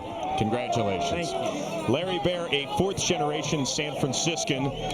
Giants baseball, apparently it's not torture after all, is it? It's not, Chris. The 2010 Giants have honored 53 years of San Francisco Giants players and coaches and managers who have worn that uniform. Millions of fans who've been at Candlestick and Seal Stadium, sometimes in less than ideal climates. And just, it's an honor that this club has honored and paid tribute to all of those millions of fans and those 53 teams. It's a beautiful thing. Congratulations. Brian Sabean, the architect of the 2010 San Francisco Giants. I know it was rather emotional when you made the World Series. I can't imagine what is going through your heart and your head right now. Well, this buried a lot of bones, as everybody's talking about 62 and 89, 2002. This group deserved it. It was faithful from the beginning, starting in spring training. And, it was a community effort, front office, scouting, player development. Bochy and his staff did as good a coaching job as I think I've seen in baseball since I've been in the game, and I've been in the game a while. But we're very proud, we're humble by the achievement, and to think that we're going to bring this trophy home to San Francisco is really amazing. Brian, congratulations. Bruce Bochy, manager of the Giants, not bad for a bunch of cast-offs and misfits, huh? Yeah, they did all right. I couldn't be prouder of a group. It just goes to show you what a team can do when they play with heart and determination. They weren't going to be denied, and they wanted to win for each other, for our fans. And I want to thank my staff. How hard they worked in these players, how they accepted their roles, and they all had one mission. That was the win, and I couldn't be prouder of a group. As a guy that came up as a big league catcher, you have to appreciate your starting pitching, not only in this series, but the entire playoffs. I mean, they were dominant. unbelievable how good they've been, and of course Buster Posey, the job he did back there handling the staff, and they're the reason we're here, and to come in here and pitch like that against a great hitting ball club. I mean, what Bumgarner did yesterday, of course Cain's postseason, then Timmy goes out there and does that. I mean, it's great to have these guys staring in front of us, and for the future, and I couldn't be happier for them. On a personal note, you've been in this game for 35 years professionally. I mean, how satisfying is it to a lifelong baseball man? I tell you, I was nervous last night, really all day. You realize you're on the verge of doing something that you dreamed about all your life and just wanted another chance, and these guys did it, and it's a feeling you can't describe. And when we got that last out, all kinds of emotions are running through you because you realize how hard this is to do. Congratulations, Thanks, Bruce. Thank you. All right, it is time right now to present the World Series MVP presented by Chevrolet. And once again, Commissioner Seelig, come on in here. Well, it's my privilege again to present the most valuable player presented by Chevrolet to Edgar Renteria. Edgar, it was 1997 you got the game-winning hit. Now here we are in 2010 with a game-winning hit. You have a batting average in the World Series that is just incredible. And I must say, your 3-run home run tonight, obviously, and all your other contributions are remarkable. So congratulations to Edgar Renteria, the most valuable player in the 2010 World Series. Congratulations.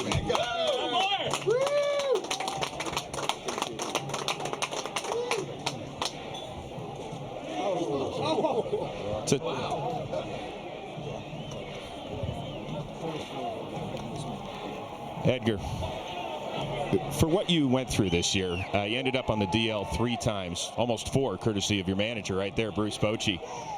It was a trying year for you, but to come up with the huge hits that you did in the World Series, how satisfying is this for you? Yeah, it was a tough year for me, and I appreciate all the organization because they have patience with me, the GM, the manager, so they give me the chance to play in the playoff, and thank God that everything go well. And I don't know, that's home run, I don't know. I just see the boys swing, put a good swing in the ball go out. It's obviously emotional for you. Was there a point at this year that you thought maybe you wouldn't get a chance to shine on a major league field again? Yeah, because it was tough. It was a tough year for me, but I told myself, keep working hard, and keep you in shape because something gonna be good for this year for you, and because we know I believe in my team, I believe in the pitcher, and everything go well. You're the 4th player to have a game-winning RBI in 2 different World Series clinching games. DiMaggio, Berra, Gehrig, and now Edgar Renteria. Whoa. That's a pretty amazing list to be a part of, isn't it? Yeah, that's amazing, That's amazing being that situation, and I feel proud of myself. I feel proud with my teammates, and thank God. If only they want to do everything what I did, You're 35 now. You were 22 when you won it back in 1997. A lot has transpired in those 13 years. Are you walking away a winner? You want to give this another shot, my friend? I don't know. I'm going to think about it and see what happens. Well, congratulations. Enjoy the MVP trophy, and a job well done. And congratulations to you in the 2010 San Francisco Giants, my friend. Thank you very much. Thank you. Aubrey Huff, my friend. How are you? All right. Never better, believe me. Yeah, I'm sure. Attaboy, Edgar, you old man. Dinosaur. Well, let's see. You hadn't been to the playoffs in nearly 1,500 career regular season games, and now you are standing on top of the mountain. What's bouncing through that head of yours? I tell you what, this is the most amazing feeling I've ever had. Exception to the birth of my 2 kids. This is just, I can't even believe what just happened. I mean, when Wilson struck him out there in the end, I just didn't even know what to do. Such a long road for me. 10 years in the big leagues, probably 9 of them 4th or 5th place. And just really trying to grind out as much as I can throughout my career, and hoping that it stays one day to where I can find a place to win. And this organization gave me a great chance to come here. I didn't even have a job late in the offseason. These guys gave me a chance, and thank God they did. you were a bunch of cast-offs and misfits, and you guys kind of adopted that whole theme. You might have been the president of that club. I mean, you did not have a job until mid-January. I mean, this is a guy that had been a productive player. You're stuck in this lineup, and you really carried it throughout the year and kind of championed the cause. Well, you got to credit Brian Sabean. This guy went out, and he's an old-school GM, and he got a bunch of old-school guys, starting with me, and he went out and picked up Pat Burrell, who hit some big homers late for us, Juan Uribe, Cody Ross. I mean, it goes on and on. Every time you go through the locker room, you can go to each locker, and every night it could be anybody. Edgar Renteria tonight, unbelievable, amazing story for him. 2 big World Series hits in his career, and I just can't be happy for the guy. You've waited 11 years. Go celebrate. Thanks, baby. All right, congratulations. Fear the beard. It's the middle of the interview process, but we're going to bring in the closer, Brian Wilson. Then you can hold this. Hey, you were a big part of this. Yeah. I mean, to finish a World Series game and bring the city of San Francisco its first baseball championship, what's that feel like? Oh, my goodness. Feels amazing. To lead up to this moment, good gosh, what a battle. And for the fans to come out in October and just go absolutely nuts, that was our postseason right there. Rally towels, beards everywhere, Tim's hair, look at that hair, World Championship hair. Come here. You can come in here too. We can have a beard and hair at the same time. It's fine. This one was for the fans. This one was for the greats of San Francisco that played there before us, and obviously for us. I mean, there's a lot of guys in that room right now that nailed it all season, including Edgar Renteria, which I hope he won the MVP because yeah, he did. Yeah, an oracle. Well, back in July, you told me that you had the best team around, and there were some people that probably didn't believe you. Sorry, I was not a skeptic. I'm just saying that at the time there were some people who said that maybe you weren't the best. What made you the best over the last 4 months of the year? Persistence from the starting pitchers to be able to pound the strike zone, get ahead, and their work ethic. I mean, every guy in the clubhouse gets here at their specific time. They've got their routine. No matter how hard they work, they still get down and they nail down their workouts. And we just had a bunch of team effort guys pulling up late in big inning situations and getting 2-out hits and coming in and striking out the lefty. Everybody made a huge contribution this year. Congratulations, Brian. Thank you. All right, go celebrate. Tim Lincecum. Yeah. Go ahead. Hang on to that. How's that look? Shiny. Obvious. That's nice. After game one, you said that you could be better, that you had learned something about your game one experience. You were flat out dominant. What was the difference for you tonight? We wanted to just nail it down here in Texas. I mean, that was a big thing. Coming in here, kind of shutting them up. Doing what we can, just playing good defense. Getting runs and manufacturing a good ball, I guess. So. Well, when you went into the Phillies series, you heard that Halladay and Hamels and Oswalt were going to be better than the Giants. They weren't. Then you get down here, you have to deal with the best hitting team in baseball. You shut them down to a collective 190 average. I mean, your starting staff was top-notch. Yeah, I mean, you can't say enough about the guys just coming in at big games, just stepping up and doing their thing. I mean, a lot of guys, none of us have really been here before, so it's a new thing for all of us, and to, for guys to step up and just stay poised, collective, and, give us a chance to win in every single game that we've been in since the postseason started. So, that just says a lot about our guys. On a personal note, you beat Derek Lowe of the Braves, you beat Roy Halladay, you beat Cliff Lee twice in the World Series. I mean, that's pretty good to put on your mantle, isn't it? Yeah, I'd say we did, the whole team. I mean, everybody had their chances to be heroes and was on this team throughout the season. So, collectively we put it together and, came right there at the right time. Finally, when you were a little kid learning how to pitch and do that funky delivery, were you dreaming about the day that you would be the winning pitcher in the World Series? Usually it was dreaming about being the hitter, but in this case, I'll take this, so yeah. Nice job. Congratulations. Yeah. Enjoy. Tim Lincecum got it done, and he did it the way he pitched all year. You stop and think about this guy, what he did in the last couple of years when he won back-to-back National League Cy Young awards. Sandy Koufax, Greg Maddux, and Randy Johnson are the only three ever to do what he accomplished. And then the question was, what would he be like in the postseason? Well, he might have been even better than that. In the first game of the postseason in the division series against the Braves, just a little two-hit shutout, 14 strikeouts, and a 1-0 victory. He was every bit as good tonight. He ran into a home run with Nelson Cruz, but only 3 hits allowed. What was the best offense in all of baseball this year, shut down by the best pitching staff, headed up by Tim Lincecum. There's your line, 3-7-0 for the Giants, 1-3-1 for the Rangers. Lincecum a 4-1 postseason. Cliff Lee ends up going 3-2. And you see Wilson with 6 saves in this postseason as the Giants win the series 4-1. And when the final numbers are looked at, it was a pretty dominating performance. Bruce Bochy, who had done the celebrating inside, and Nolan Ryan out on the field. They meet as Bruce Bochy has come out to do some interviews, talking to Nolan Ryan. And I'm sure the congratulations from Ryan, and I'm sure Bochy's saying to him, you got a hell of a team there, and you're going to be back in this thing. Well, both of them are champions. One of them wins the World Championship, and the other will go back as the American League champion, something the Texas Rangers organization had never done before. Take a look at our Pepsi play of the game, and it is from the MVP of this World Series, Edgar Renteria. Man, it's so hard to believe that a guy that all year long hit only 3 home runs was able to hit 2 in the World Series. He did that in Game 2 in the 5th inning, giving Matt Cain the only run that he would need to win the ball game. And with one swing of the bat tonight, he did the same thing. Game 5, an opportunity to be World Series champions.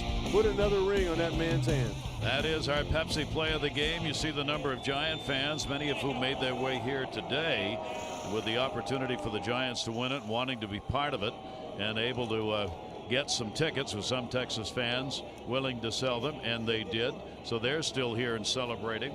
Our MasterCard priceless moment is the end of a drought and a championship year. Well, the final moment for most of the victories for the San Francisco Giants this year, particularly when the game was close, ended exactly like that.